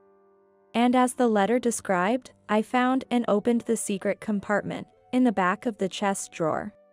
Thank goodness, it opened. I was able to open it safely, and I let out a sigh of relief. I checked what was inside. There, along with the items mentioned in the letter, was another document. What is this? Staring at the document, I felt Ava's love and nearly broke down in tears. I wanted to stay and cry, but I needed to leave quickly. It would be bad if someone returned and saw me. Especially since Ava's letter instructed me to do this alone. After taking the documents home, I contacted the family lawyer mentioned in the letter and informed him of Ava's passing. I was about to suggest to Noah and James's family that we all meet during the weekend, but just then, I received an email. It was from Lily. She was asking for us to gather at Ava's house during the weekend for an important announcement. What could Lily possibly want to talk about? I had a bad feeling. Though skeptical, it would be odd to refuse, so I agreed to Lily's request. On that weekend, I arrived at the house with Noah and was nervous about the discussion. James and Lily had smug, unpleasant smiles, and their 3 children were not present. They were probably being looked after elsewhere. As soon as Noah and I sat down, they flaunted a document. This is the will Ava left behind. Lily declared loudly. The signature on the will was indeed Ava's, stating that all her assets should be inherited by James and Lily. You see, it says here we inherit everything, so you guys won't get a penny. Too bad. James laughed mockingly. His face was ugly with glee. Noah was perplexed, but I silently stood up and brought in the lawyer waiting outside. Who is this? James and Lily were confused by the sudden appearance of the lawyer. Noah was also surprised, not knowing the lawyer had been waiting. This person is the lawyer Ava had trusted. I introduced him briefly, and James and Lily's faces slowly turned from shock to anger. A lawyer? Why did you bring one here? Per Ava's instructions, she wanted the lawyer to help with the smooth creation of the inheritance division agreement. James and Lily loudly protested the need for a lawyer. James slammed the table again and gestured towards the will. Mom left a will. We don't need a lawyer with this. At that, the lawyer quietly raised his hand. Is this document entirely written by your mother? Without a doubt. James asserted it was. The lawyer shook his head significantly at the scene. This cannot be accepted as a will. A handwritten will must be entirely written by the person themselves. The lawyer pointed out the word will at the beginning and Ava's signature at the end. Ava's name was written in a familiar handwriting, but the rest looked like it was printed from a computer or something. The previously noisy living room fell eerily silent. James, as if jolted, reached out for the will and brought it closer to himself. But the text remained unchanged. It's just the neat printed Gothic font. Wait, Suddenly, Noah pointed at James. why is the back of the paper so clean? Upon hearing Noah's remark, we noticed there was indeed something off about the will. The signature part and the rest of the text have different handwriting. Could this will be forged? The lawyer's comment made James and Lily's shoulders twitch in shock. What are you talking about? There's no way we would do such a thing. What's with this tension? What if it was forged? What then? Lily's words prompted the lawyer to speak. Falsifying a will is a crime of forgery of private documents. James and Lily turned pale. While the flustered couple blurted out incoherent excuses, the lawyer delivered a crucial piece of information. Emma has a notarized will, so this will here is invalid. What? James and Lily were dumbfounded, their eyes wide. What is that? We weren't told. In Ava's letter to me, it was written that she had hidden the notarized will behind the secret compartment in the chest. We didn't know either. Ava told us the hiding place in the letter we received recently. The letter didn't just contain practical matters, but also why she made a notarized will and told me about it. Ava had been feeling her health declining and decided to prepare a will, suspecting that James and Lily would likely alter it. I thought Ava was completely unaware of their true nature, but it seems she had been vaguely aware of their greed. The notarized will stated that the property should be divided equally between James and Noah. What? She prepared something like this. James and Lily were stunned. Then James suddenly shouted, his face lighting up with realization. Wait, but the beneficiary of Mom's life insurance is me. Right, it should go to me, the eldest son. While James was shouting with glittering eyes, I told him in a cold voice. In addition to the notarized will, Ava also entrusted me with the life insurance policy. The beneficiary is me.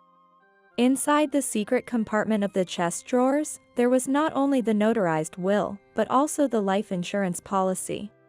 James and Lily stared incredulously at the notarized will and life insurance policy.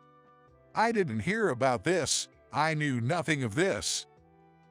Changes to the beneficiary of a life insurance policy don't necessarily notify the original beneficiary, so that's to be expected. James slammed the table, claiming ignorance, but the lawyer's factual reply cut through his words sharply. When did Mom entrust you with all this? Emma, I knew nothing. Did she not want to tell me? Noah asked me anxiously. I smiled at Noah and explained. Ava wrote it in her letter. She wanted to tell you too, but moving together would have raised the risk of James and Lily catching on, so she entrusted it to me alone. That makes sense. Mom and you were really close after all. While Noah and I were talking, Lily screamed hysterically. I can accept this. Why should her assets go to you, who never even showed her any grandkids? This is outrageous. I can accept this at all. That's right.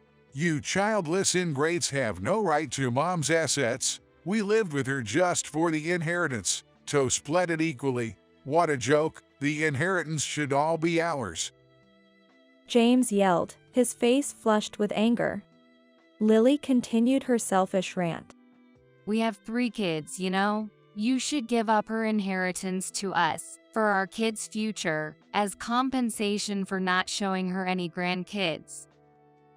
We, who could show her 3 grandkids, are hundreds of times more deserving than you. So the inheritance should all be ours. Unfazed by Lily's outburst, I remained calm and stated firmly. What you're saying is all over the place, please calm down a bit.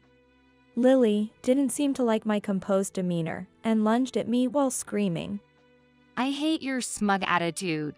Just hand over the money, you childless, useless woman. Noah and the lawyer intervened quickly, but Lily struck me in the head with her fist faster than they could react. Ouch. Her hand had several large rings on it, which felt like brass knuckles, causing me to cry out from the dull pain. Stop it. While Noah and the lawyer pulled Lily away, she was still agitated and reached out for me again. Hand over the inheritance. I should get it all because I have 3 kids. Lily's eyes were bloodshot, her face twisted in fury. Go on, hit her more. James egged Lily on, and infuriated Noah called the police. Soon after, the police arrived, and Noah and the lawyer explained the situation. James and Lily were then taken away by the police. Left behind, Noah and I thanked the lawyer and decided to send him home for the day. It was supposed to be just a meeting to discuss the creation of the inheritance division agreement, but it turned into a complete mess. We agreed to apologize to him later on. Noah was very concerned about me being hit by Lily, but I assured him that the pain in my head had completely gone, and he seemed relieved. Reflecting on the intense situation, I muttered, "What an intense period this has been." Then Noah mentioned something odd to me.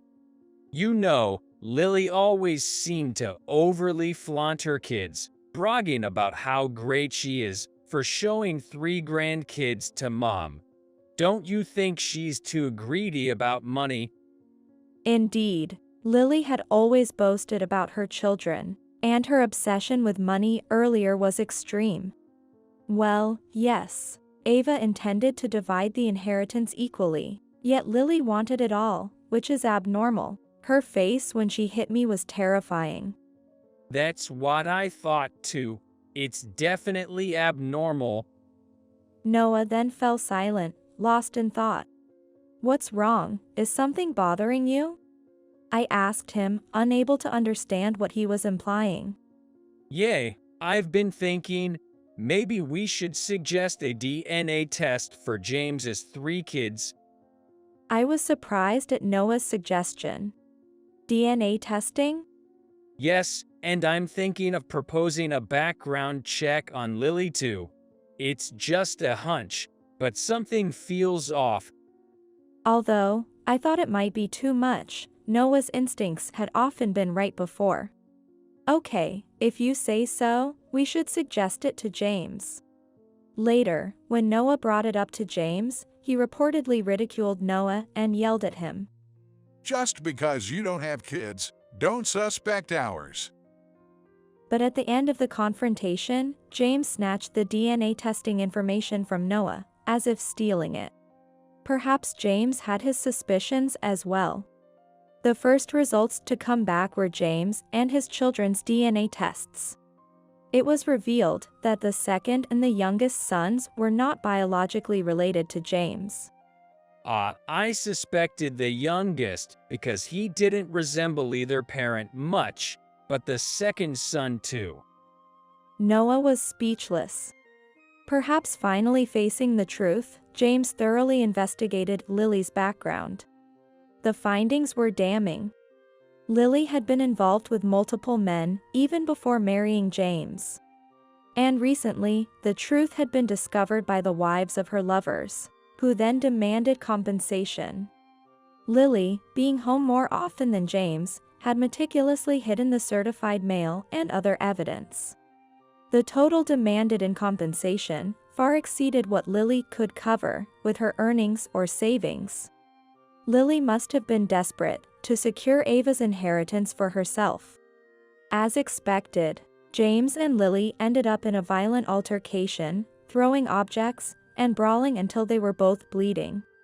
Neighbors, unable to stand the noise, called the police. Eventually, the police arrived and took them both into custody. They were already facing charges for forging Ava's will, and now they added assault to their crimes. Further investigation by the police revealed more misdemeanors, including theft and stalking wealthy individuals. Eventually, James and Lily were sent to prison. Concerned about the future of the three children, Noah and I debated what to do. With Ava gone, we were their closest relatives. We considered taking them in but ultimately decided against. Unfortunately, the children had fully absorbed their parents' negative attitudes, blatantly calling us childless and incompetent. The eldest, Tom, being 14, certainly knew right from wrong, and even the youngest, at 7, should understand basic decency. Yet, every time they met us, all three of them would smirk and hurl insults.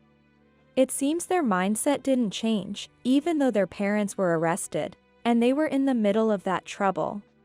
I wouldn't mind being raised by you, childless losers. The 14-year-old, Tom, taunted us. It was something I never expected to hear.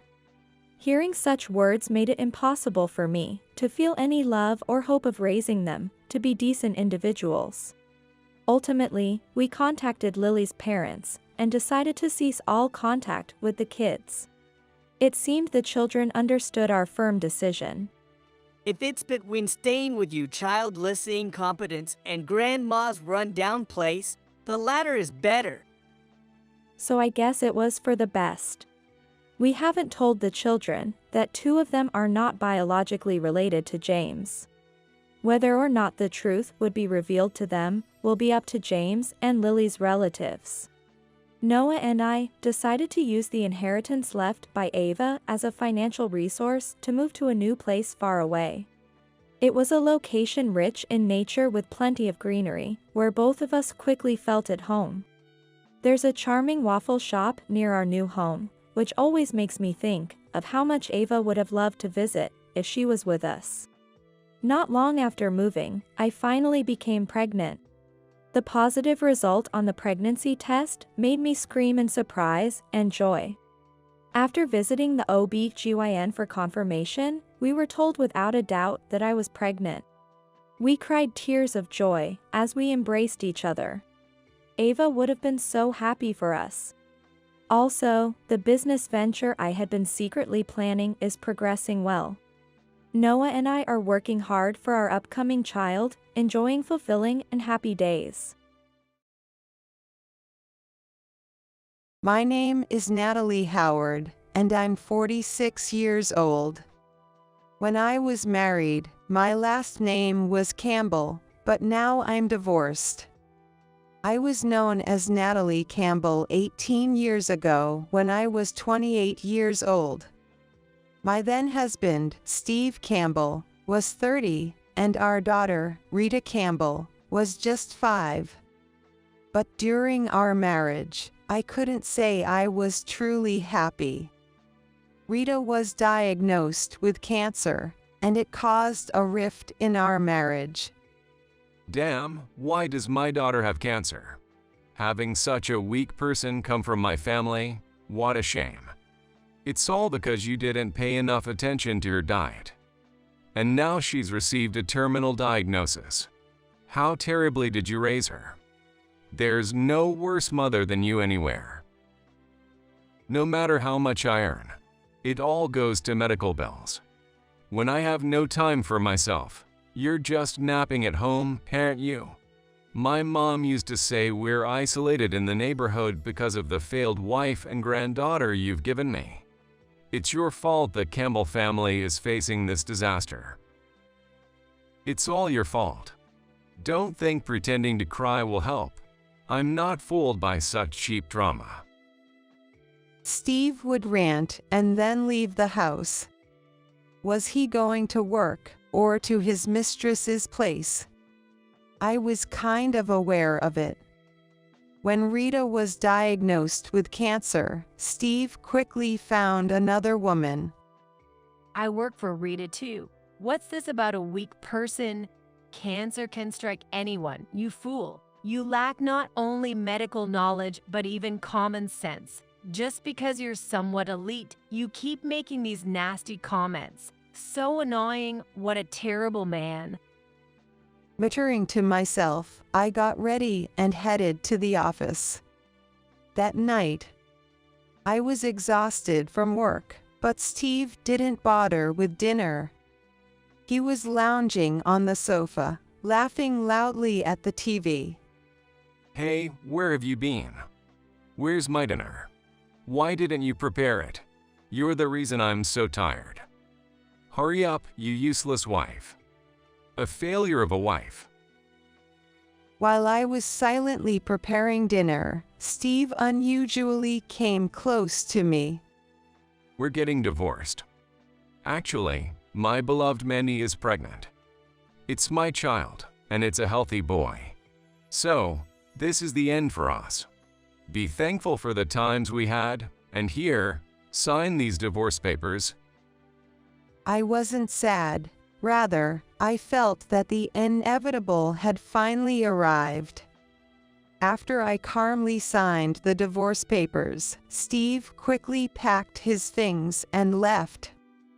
Thus, 18 years ago, I was driven out of the Campbell family and returned to my parental home. And now I've coincidentally run into Steve again at a large shopping mall. It had been 18 years, so when I saw Steve with a baby, I was shocked. But he seemed to remember me as he approached with a smirk. Hey, is that kid still alive? Look, a grandkid. I'm blessed with children and wealth. I too will introduce my company, worth $150 million, celebrating its 18th year on the market, and my daughter's family. What? Steve was stunned, but then sneered again. Come on, are you just bitter because your daughter died? It's okay, you don't need to pretend. Your dad's company went bankrupt, right? You don't need to boast. Or is it, are you just too jealous of other people's happiness, so you say these things out of desperation? I never thought you were such a low woman. It's okay, I can lend you some money. Oh, did I just say that because I have this grandkid? If you apologize now, I might still forgive you. Look at this Alto, a large shopping mall. If you're associated with such a grand facility, I'd kneel and apologize for the divorce. But your company couldn't possibly compete with this Alto, the biggest in the Manhattan area, right? Smirking, Steve started rambling on, unaware of whom he was talking to. Alto is the nickname for this large shopping mall we're in. It's a hot spot, known throughout the country as the biggest shopping center in Manhattan. Are you just leisurely shopping with that grandkid or something? I deliberately provoked him. Then Steve's face darkened. He's still the same man, weak against petty provocations. Yeah, so what? What happened to that kid, Rita? Whether she's alive or not, it's none of my business, right? In the end, you're just no charm, no friendliness, just unpleasant. My wife, Mandy, she's still a lovely and amiable woman. You're my complete opposite, polar opposite, yet you're so stuck up, it's infuriating. You can't genuinely accept others' happiness. What a miserable woman. Look, you can say whatever about me, but that baby, what, about 6 months old now, How can you spout such vitriol with a child around? Kids pick up on everything. Isn't it time you stopped belittling and bad-mouthing people?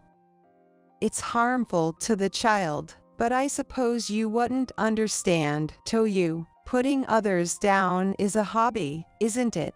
At the time of our divorce, you were the one with a lover. Shouldn't you be grateful I didn't ask for alimony? I smirked confidently, which seemed to ignite Steve's fury. What did you say? Forget it. I can claim it now, right? I have this adorable grandchild. After all, I get your struggle, though. Your daughter died and your dad's business went bankrupt, right? What's your job now, in the nightlife industry? Have you hit rock bottom? If there's a place that would hire an old hag like you, I'd seriously want to see it. Brainless, charmless, oddly feisty. It'd be tough even to find a company willing to hire you, wouldn't it? Or is it the case that you're living off welfare? I guess it's easier for someone single, huh? Since you can earn your keep, might as well. How about you leave it at that? I cut Steve off, producing my business card. Sorry for the late introduction. I'm Natalie Howard, owner of the Alto facility here. What? No way, even for boasting. I was abandoned by you 18 years ago, along with our sick daughter, Rita, in the worst possible way, but it was for the best since I was fed up with you. As you know, my father's company was small and struggling to get by. Still, I supported my father and took care of him. He worked from dawn till dusk without sparing time to sleep. You probably didn't know, but he even canceled his life insurance to cover Rita's medical expenses. Sure, my father has passed away, but until his last moments, he was worried about his granddaughter. You wouldn't understand someone who doesn't get the struggles of others. Now, through various connections, I'm the owner of Alto, a large commercial facility here. Oh, and Rita, whom you think is dead, has fully recovered and is married into a prominent Manhattan real estate family. She didn't marry someone like you, so I believe she made a good match. A prominent real estate family in Manhattan? Rita married into such a family. Are you delusional? People don't believe small lies but believe big ones, some cartoonist said, and it's exactly like that. It's pitiful how much you're boasting. I was foolish to even think of helping you a little. I've truly married a foolish woman. This business card, flaunting as you are, lacks credibility. Even if I tear it up and throw it away, it's not worth picking up. After all this time, such pitiful delusions. Are you living that miserably? I could lend you some money. Here, I'll scatter some coins. Pick them up and count each one. What are you talking about? Rita's cancer was indeed at an intermediate stage, but changing doctors led to her full recovery. Do you get that struggle? After we separated, my father's company grew significantly.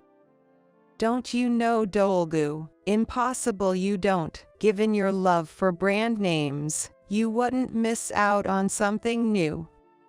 Dolgu, the globally acclaimed brand. Have you lost your mind? Dolgu indeed appeared suddenly 18 years ago, and you're claiming to be associated with Dolgu and Alto. You think I'd believe such a story? You scammer. Dolgu is the brand my father and I worked hard to create. I am the CEO. He retired. It started as a small company. There was only one physical store in a rural area, but we managed through tough times with someone's help.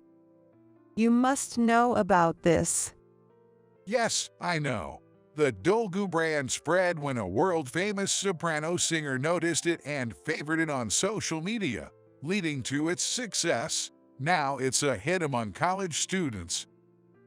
Exactly, I said, with a triumphant smile. Thanks to that soprano, our company has seen significant growth. Everything sells out immediately, no matter how much we produce. We can't keep up. Waiting 6 months for a product reservation has become the norm. Not just Dolgu, other brands we stock have also become famous. The word got out to the influential landowners in Manhattan, and I was invited to become the owner of this large commercial facility. Alto, it's none of your business, though, right? After all, you abandoned your wife and daughter for your mistress, and here at Alto. Lies. Alto is a massive commercial facility where you can find anything: groceries, food, furniture, electronics, a cinema, indoor playgrounds, a library, a food court, and even Instagram-worthy spots. There's no way someone useless like you could manage that. Or is this business card also a lie? Such a Cinderella story. It's only in fairy tales. Have you lost your mind? Even I feel sorry for you. It's also a popular tourist destination, and students from Manhattan flock here, yet you claim to be the owner. Rita is gone, isn't she? That's what delusional women think. What are you talking about? Rita is very much alive. My company's success has been a great example for her. She's always been grateful to me, her mother, and she's turned out to be a wonderful daughter. She's been influenced positively by me, worked incredibly hard, and studied relentlessly. And what do you think happened? She graduated top of her class from a prestigious British university, even skipping grades, and she remains my pride and joy. Rita now works with my company, and after learning about her, the head of the Manhattan land-owning family approached her for marriage.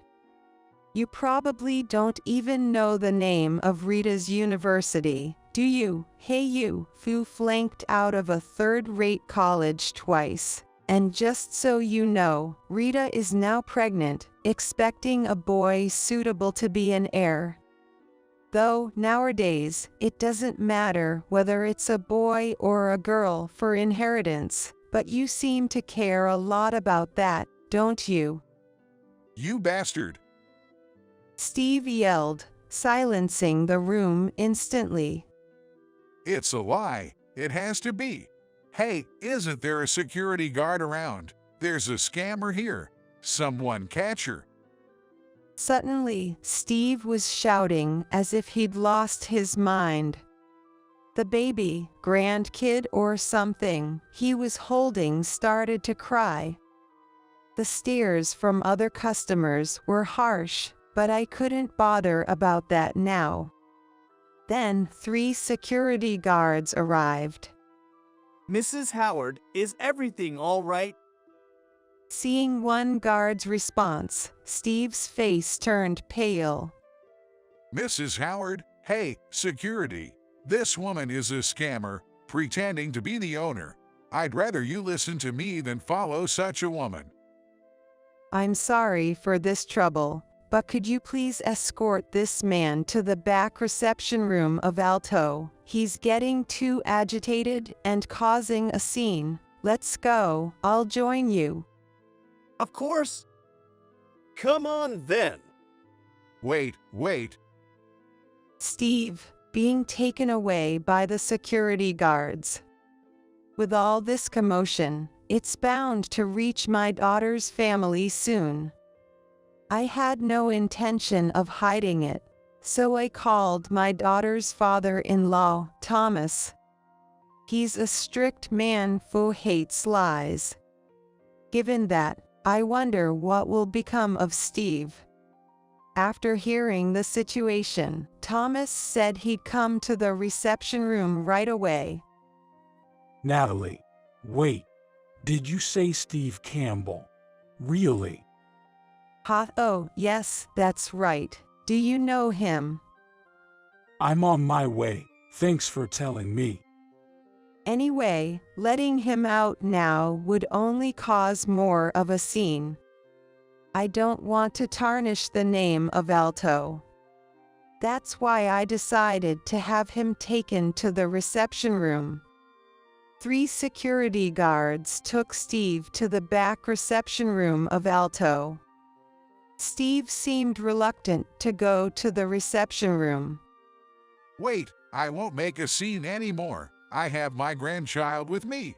Please, let me go home. I promise I won't cause any trouble. Please. Steve's grandchild, refusing something, started bawling. When they finally got Steve to sit on the sofa in the reception room, his face was pale.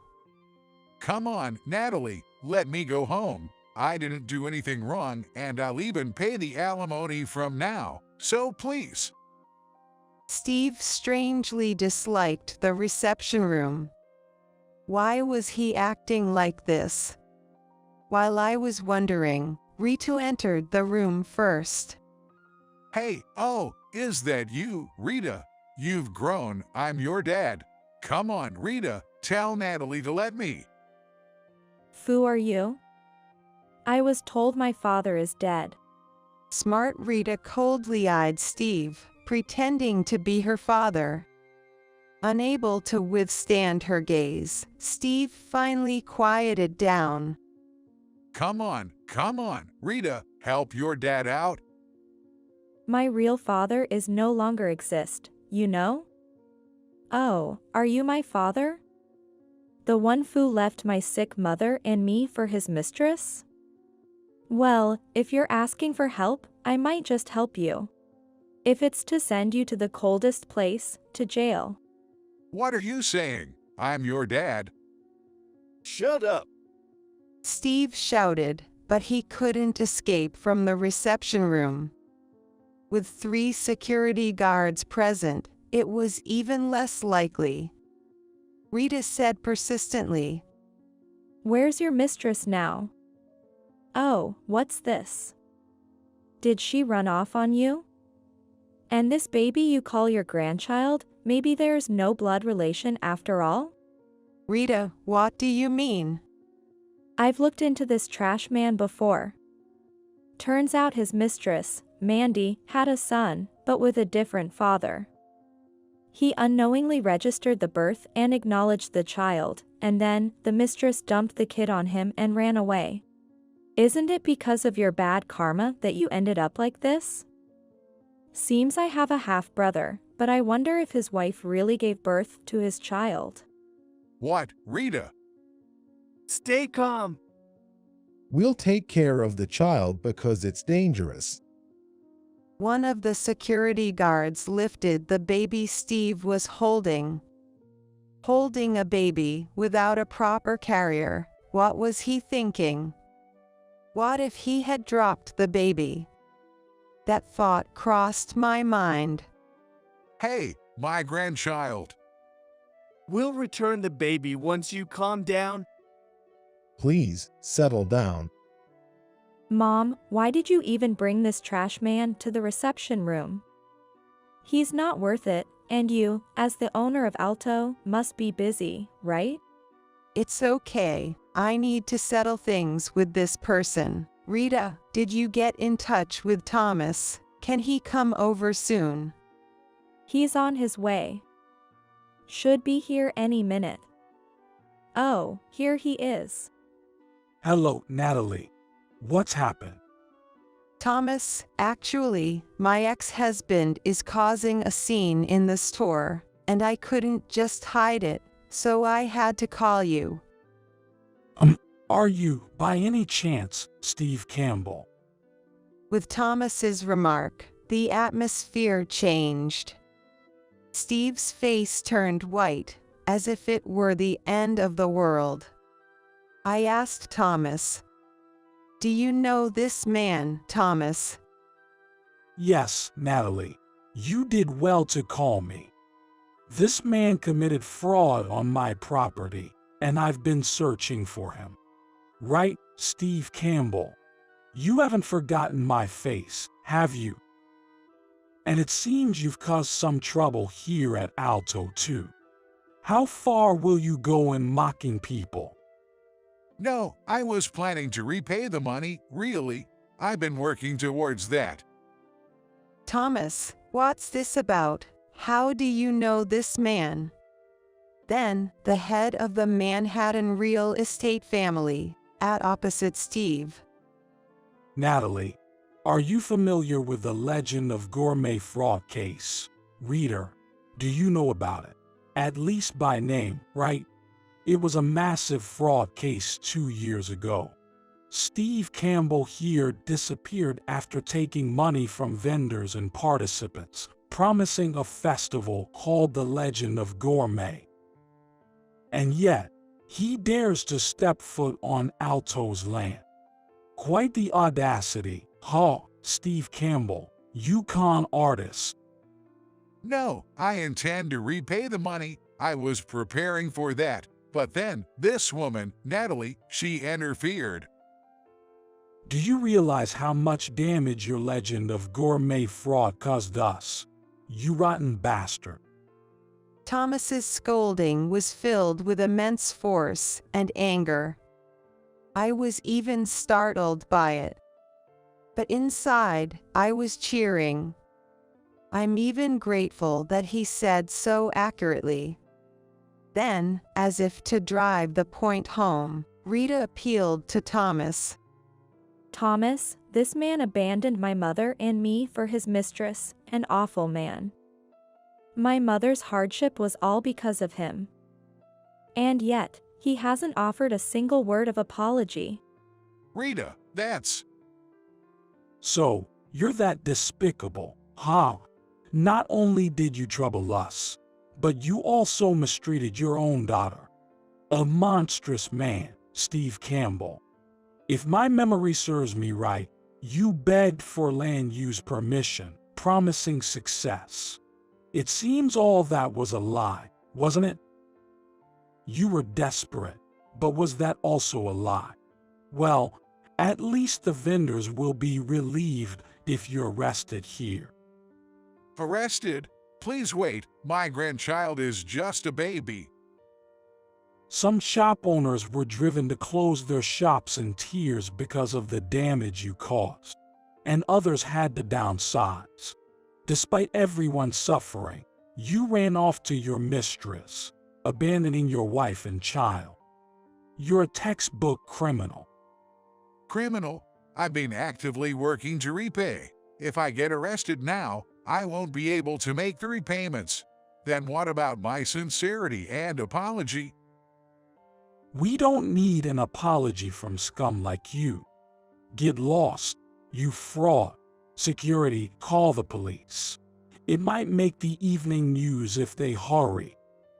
Wait, please. Natalie, I beg you. I'll apologize for everything. Just not arrest, not the police.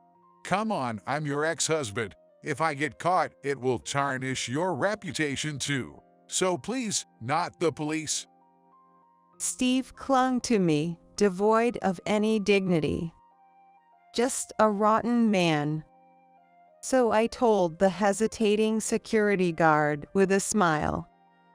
Call the police. It's fine. I've done nothing wrong.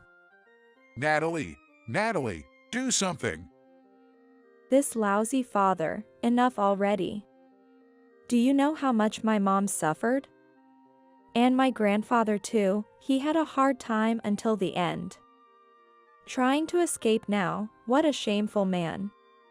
Your actions led to some shops going bankrupt. Finally, I can end my search. Indeed.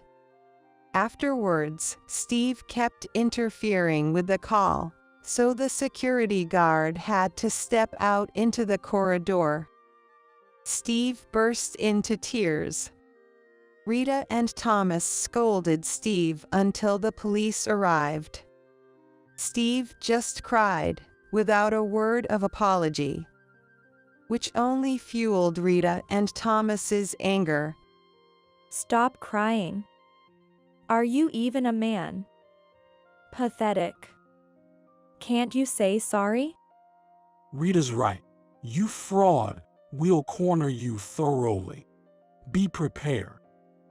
Later, the police officer and the detective in charge of the Legend of Gourmet fraud case arrived and took Steve and the baby away. Natalie, really, forgive me. I don't want to go to jail yet. I have a little grandchild. Hey, keep quiet.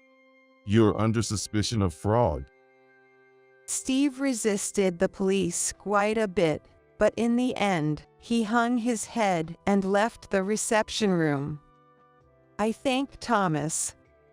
Thomas, thank you. You've cleared up a lot about the Gourmet Hall fraud case. I feel much better now. Oh, don't mention it. The success of Alto is all thanks to you, Natalie. And Rita, you two are such a hard-working mother and a daughter. My son is truly lucky to have a wife like her. Leave the Gourmet Hall fraud case to me. I'll make sure to squeeze every penny out of that scoundrel. Thomas left the reception room with a hearty laugh. I told Rita to sit down. Oh. Why? Well, you're not in the safe period of your pregnancy yet, right? It's fine to get angry for me, but it's not good for the baby. No, Mom, to be able to get back at such a man for you is a once-in-a-lifetime joy. Plus, I don't want you to suffer anymore. I'm sure the baby in my belly understands too. Rita said, gently stroking her not yet noticeably pregnant belly. Then, Rita and I turned on the TV in the reception room. Breaking news came on. The screen switched from a drama rerun to the news with a male announcer. We have breaking news. Steve Campbell, a suspect in the Gourmet Hall fraud case and on the run, has been arrested. This case forced many to close their businesses or declare bankruptcy, and the police believe this arrest will help uncover the full extent of the incident. Just like Thomas said, it really made the evening news. Yeah. Oh, I should have scolded him more. He made you suffer so much. The TV showed the police station. Look! The car carrying Steve Campbell is entering the police station now. This massive fraud case came to light last year, and the police will reveal more details in a press conference. What a foolish man, really. But well, he'll be going to prison for a while after the trial. Oh, what do you mean, Rita? Well, he was already on probation for another case. Probably, he'll get a prison sentence for this Legend of Gourmet fraud case. Anyway, it's none of our business. Let's get back to work, Mom. I'll head home and lie down for a bit. Did your belly get tight? Are you okay? I'm fine. This is normal. The obstetrician said everything is going smoothly. Pregnancy is not to be taken lightly. If anything happens, call me or your husband, okay? Sure, Mom. Later, Steve received a guilty verdict. And as Rita mentioned, due to being on probation, he couldn't escape prison. The TV was abuzz with the Legend of Gourmet fraud case from 2 years ago, including interviews with victims who were driven to close their shops by Steve's deception. The victims unanimously said, "We're glad the culprit was caught," shedding tears. Some indeed had gone bankrupt. No journalists or magazine writers came to me. Probably Thomas was working behind the scenes. Then, my daughter gave birth, and I became a grandmother. The baby boy, born healthy, weighed about 8.8 pounds. Both mother and child were healthy upon discharge, and Thomas was utterly smitten. Rita's husband was also overjoyed, saying, "He's my boy." While continuing to work vigorously, I supported my daughter through her parenting struggles and occasionally took care of my grandson as a grandmother. I was at the peak of happiness. Then, an unknown number called me. "Hello, who is this?" "How could you do this?" "Yes." I listened closely to the phone. "My ex-husband got convicted because of you. The media has been coming to my place every day." With that, I realized who it was. The mistress who divorced, Mindy. "What are you going to do about this? I can't even walk outside now." "Oh, who was it that pinned another man's child on Steve? What do you call that, I wonder?" "How do you know that?" "That's what you call a scumbag, dear. Don't you ever call me again. If you do, blocking your number will be the least of your worries." "Who do you think you are?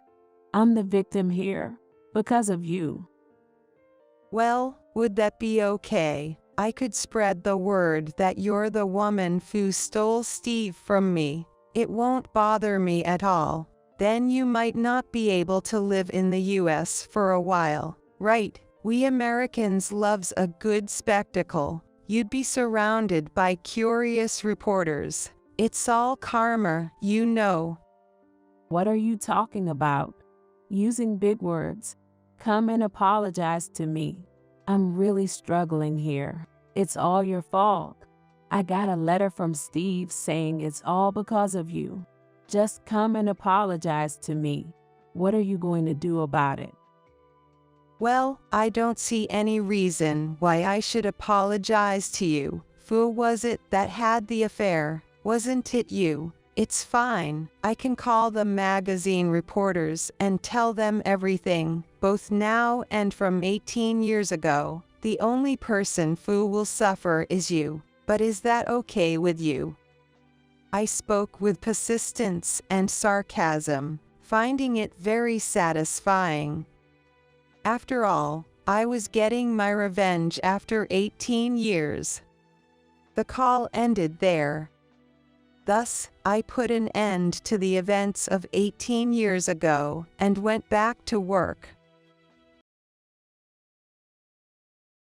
I'm Lisa, a housewife with a daughter in high school.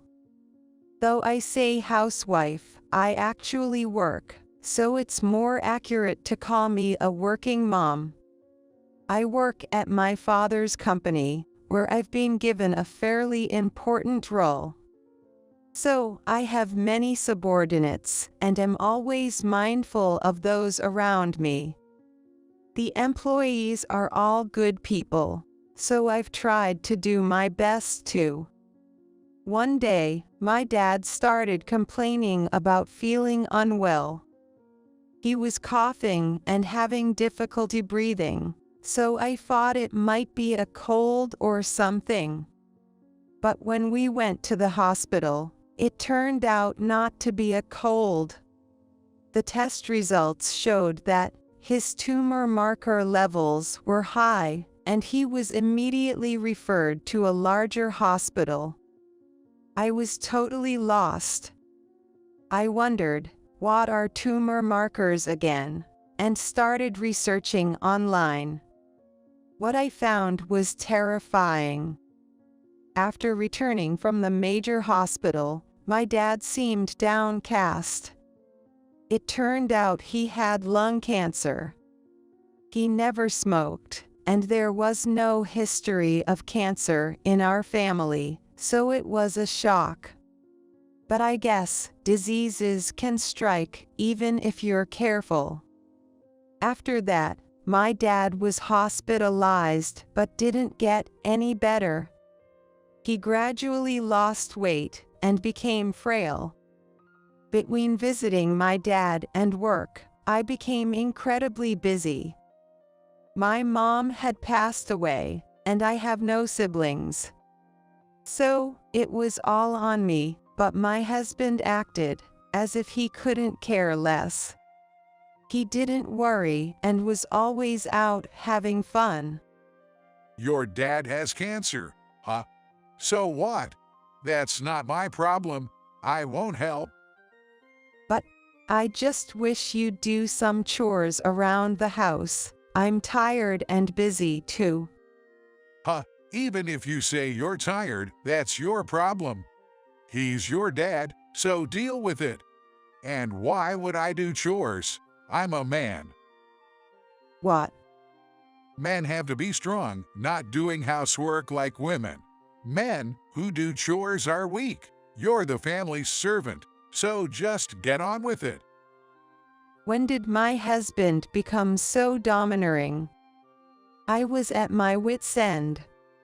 My daughter is already 16 and practically an adult and can do everything on her own, but my husband won't take care of his own needs.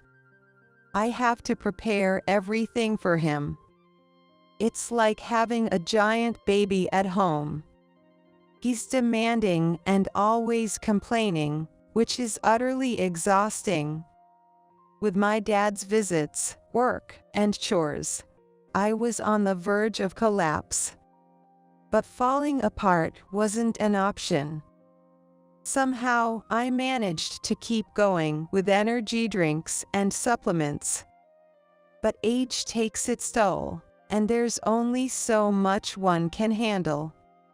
I might have been able to do everything if I were younger, but I'm already 46. Then, my dad began to sleep more and more.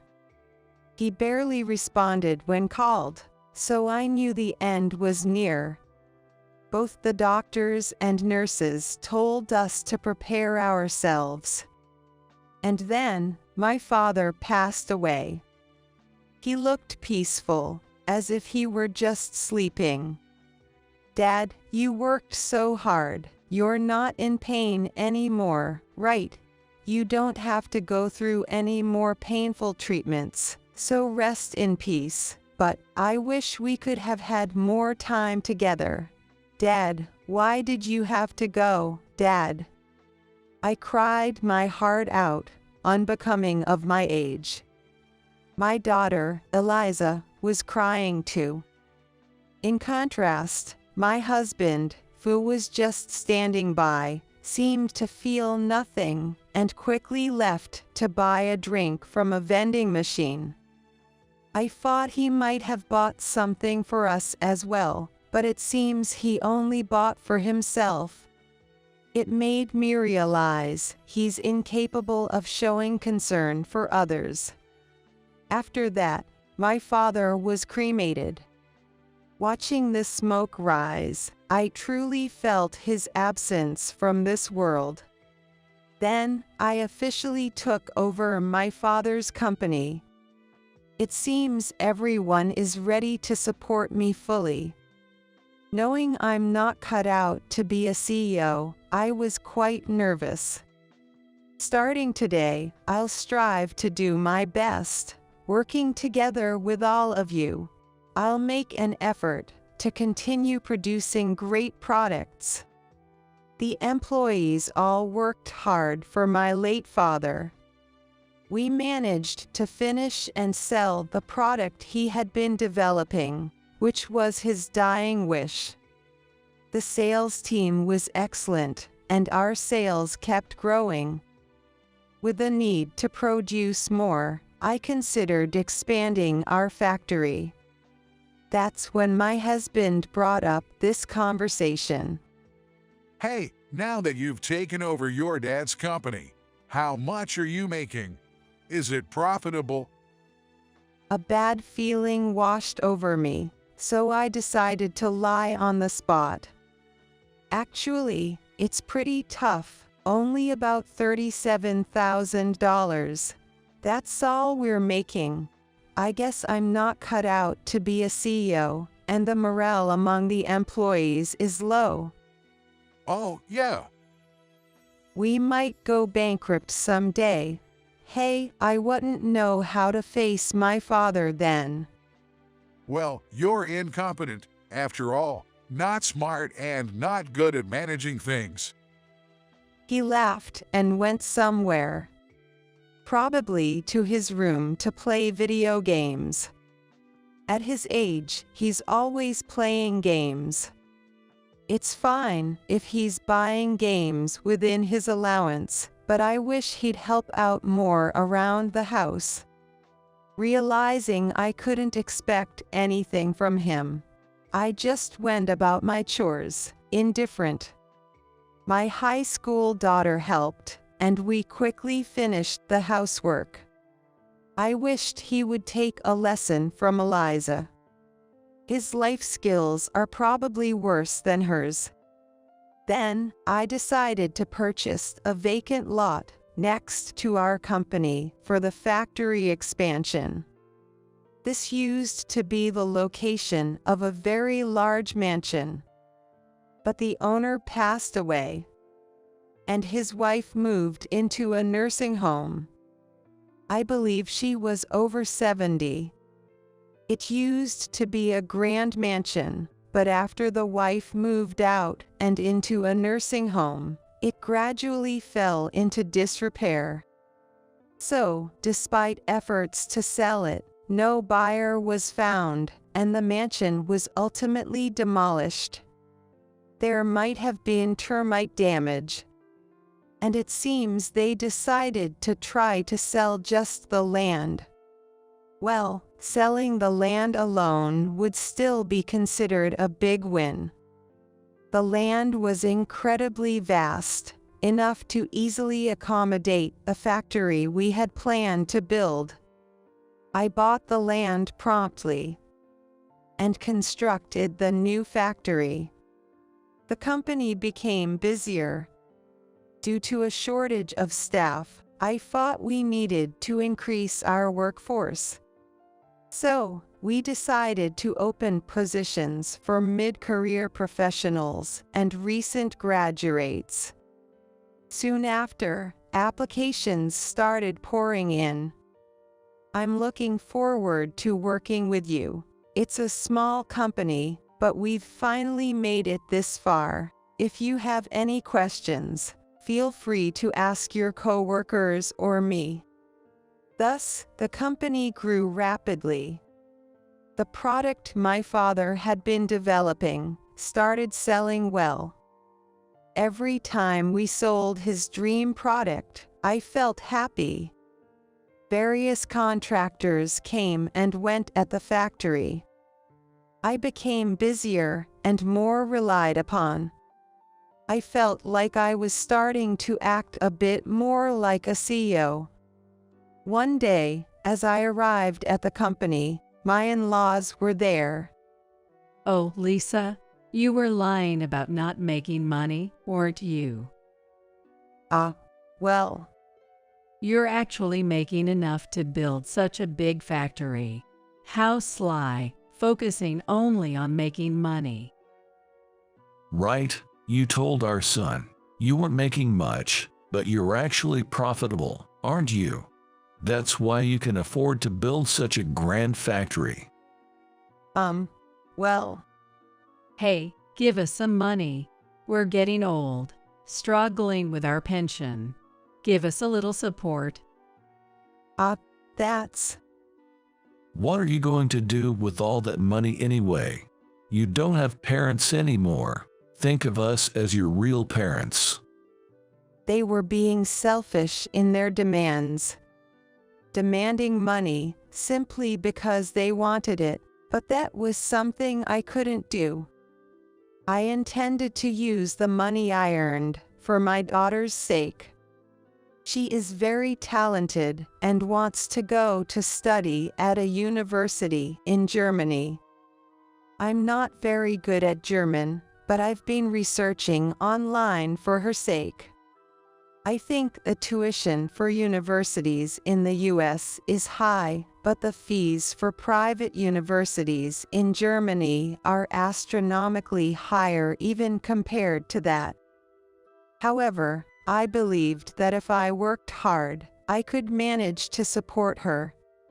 That's why I've been working so hard, and I can't just give the money to my in-laws. Why won't you give us some money? Are you just looking out for yourself? No, that's not it. I want to spend it for my daughter's education, on Eliza's college tuition. That doesn't matter. Since she's a girl, why not just let her finish with high school? Exactly. Girls are fine, just finishing high school. Back in the day, they didn't even go to high school, did they? And now we're thinking of sending her to college. Yes, she wants to go to college in Germany. Don't make me laugh. What's a girl going to do at a Germany college? I've never heard of such a thing for women. My Phil was laughing uproariously. I wondered if he had ever heard of Sandra Day O'Connor. Even a long time ago, there were women who pursued higher education, and now it's not rare or unusual at all. If you're good enough, you can go anywhere. I've been working hard for my daughter, so these comments irritated me. If they were so desperate for money, they should figure it out themselves. Both my Phil and Mill are 66, but at our company, we have folks who are even older and still actively working. The oldest one is 76, a whole decade older than them. Though he's older than my dad, this 76-year-old man, called Paul, joined our company mid-career. All right, I'm coming in. Wait, please. Your company deals with platinum, right? Platinum isn't just for jewelry, you know. Selling that would make a fortune. Now, where could it be? Please stop.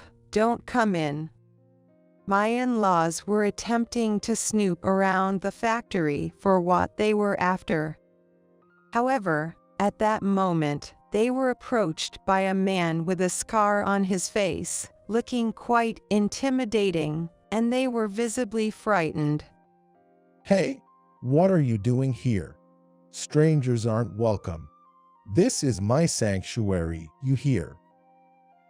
Yikes, what's with this muscle monster? Oh my gosh. Who are you calling a muscle monster? Anyone can see I'm just a human being. Stay away. Don't come any closer. You run that way. I heard you sneaking in to steal. Wait, I'm calling the police on you. Ah, muscle monster. Don't come any closer. Who's a muscle monster? Can't you see these beautiful quads? Side chest. That commanding voice belonged to Paul, the experienced pro in his 70s I mentioned earlier. The reason my in-laws were so terrified is because even at his age, Paul is as muscular as a bodybuilder. Whether he wants to show off his muscles or he's just hot, I don't know, but he only wears pants for his work clothes. And always wears a tank top. It's always a very tight one at that. His arms were thick like game character, and his legs were swollen like those of a track cyclist. He always had his teeth whitened, which was somewhat eerie when they gleamed in the dim factory. He didn't look like someone in his 70s at all, and the scar on his face gave him an intimidating air. The scar came from an accident, but my in-laws probably thought he was a dangerous person. Paul isn't some gangster or anything, he just has a hobby of bodybuilding, so he looks tough, but that's all. Add to that, he usually speaks regular English, but every once in a while, he busts out with some dialect. That was quite intimidating. Move aside. You're in the way. That muscle monster is chasing us. You're the one in the way. We made it outside. Phew. Let's escape. But that was the moment. My in-laws started screaming. Oh my God. What's wrong? Oh. Approaching them, I saw what had happened. Their heads and faces were covered in pigeon droppings. Yuck, this is disgusting. It stinks. Please, help me. Yes, pigeons had made their home at the entrance of the factory. I don't know why they liked it there, but there were lots of pigeons. That's why I always enter through the back door, not this entrance. Just now, I went around to the back door to come in. I do it because I don't want to get caught or anything. My in-laws, unaware of this, were panicking because of the pigeon droppings. Their heads and faces, and even their shoulders, were white. Watching them with a cold gaze, I couldn't help but think how dirty they looked. Hey, good job. Thanks a lot. When Paul said that, a pigeon suddenly flew up. Then, after coos, it pooped on my in-laws again. It stinks. Help. Do something. Gosh, I can't see. My glasses. That's what you get. Anyone who enters here without permission gets no mercy from the pigeons. You try to steal, and this is your punishment. But still, this is you. Lisa, help me. Yes, I called the police a while back, so they should be arriving to pick you up. Maybe they'll lend you some clothes. I don't know though. The police probably don't want to deal with you looking like that. What? You called the police? Yes, I called them on the down low while you two were making a scene. What have you done? It's your fault for not giving us money. I couldn't understand why I was being blamed.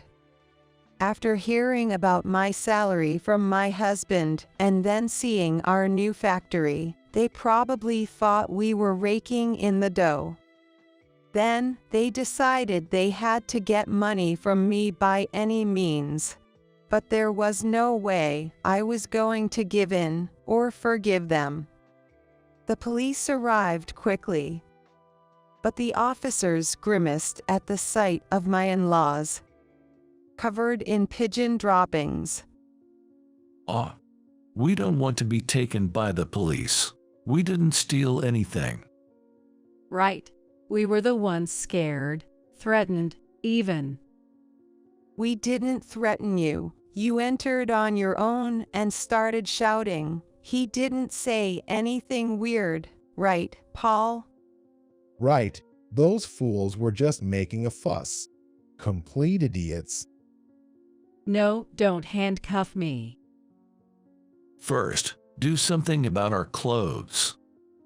My in-laws were taken away in the police car, looking filthy. I wonder if they'd be given some clothes later. I wasn't sure about the details, but I imagined the police wouldn't want them smelling during the interrogation. Well, I figured police officers wouldn't appreciate it if it smelled during interrogation, so they might do something about it. I thought to myself, how tough it must be for the cops to deal with such crazy situations. My mom and dad got arrested because of you. They're being accused of attempted theft. So what? You were worried about the salary, hoping to rely on the money, right? Well, that's... Got something to hide. My parents lost money in an investment, so we were thinking of how to recover. Then you built that new factory, and it seemed like you were making good money, so they told me to steal from it. Thank you very much. Incitement, right, I recorded that. What, you little? I'll be reporting this. And that's how my husband got taken in by the police as an accomplice. Even though it was just an attempt, I no longer wanted anything to do with such in-laws or a husband. I hoped they would spend the rest of their days in jail. I divorced him afterward. Rumors spread about my ex-husband, making him an outcast at work. But I really wanted him to work somehow, for the sake of our daughter's child support. My ex-husband complained about depression and other issues, but I was the one who felt like I might become depressed while we were married. He also made terrible remarks, so I demanded alimony. Such a person should not be married. And it means he was never qualified to be a parent in the first place. The attempted theft by my ex-in-laws became well known in the neighborhood. And it seems they were seen getting taken to the police, covered in pigeon dropping. What's more, they've been given a laughable nickname because of it. Surely those who witnessed it must have thought there were crazy guys causing a scene. I've already divorced my ex-husband, and now I live with my daughter.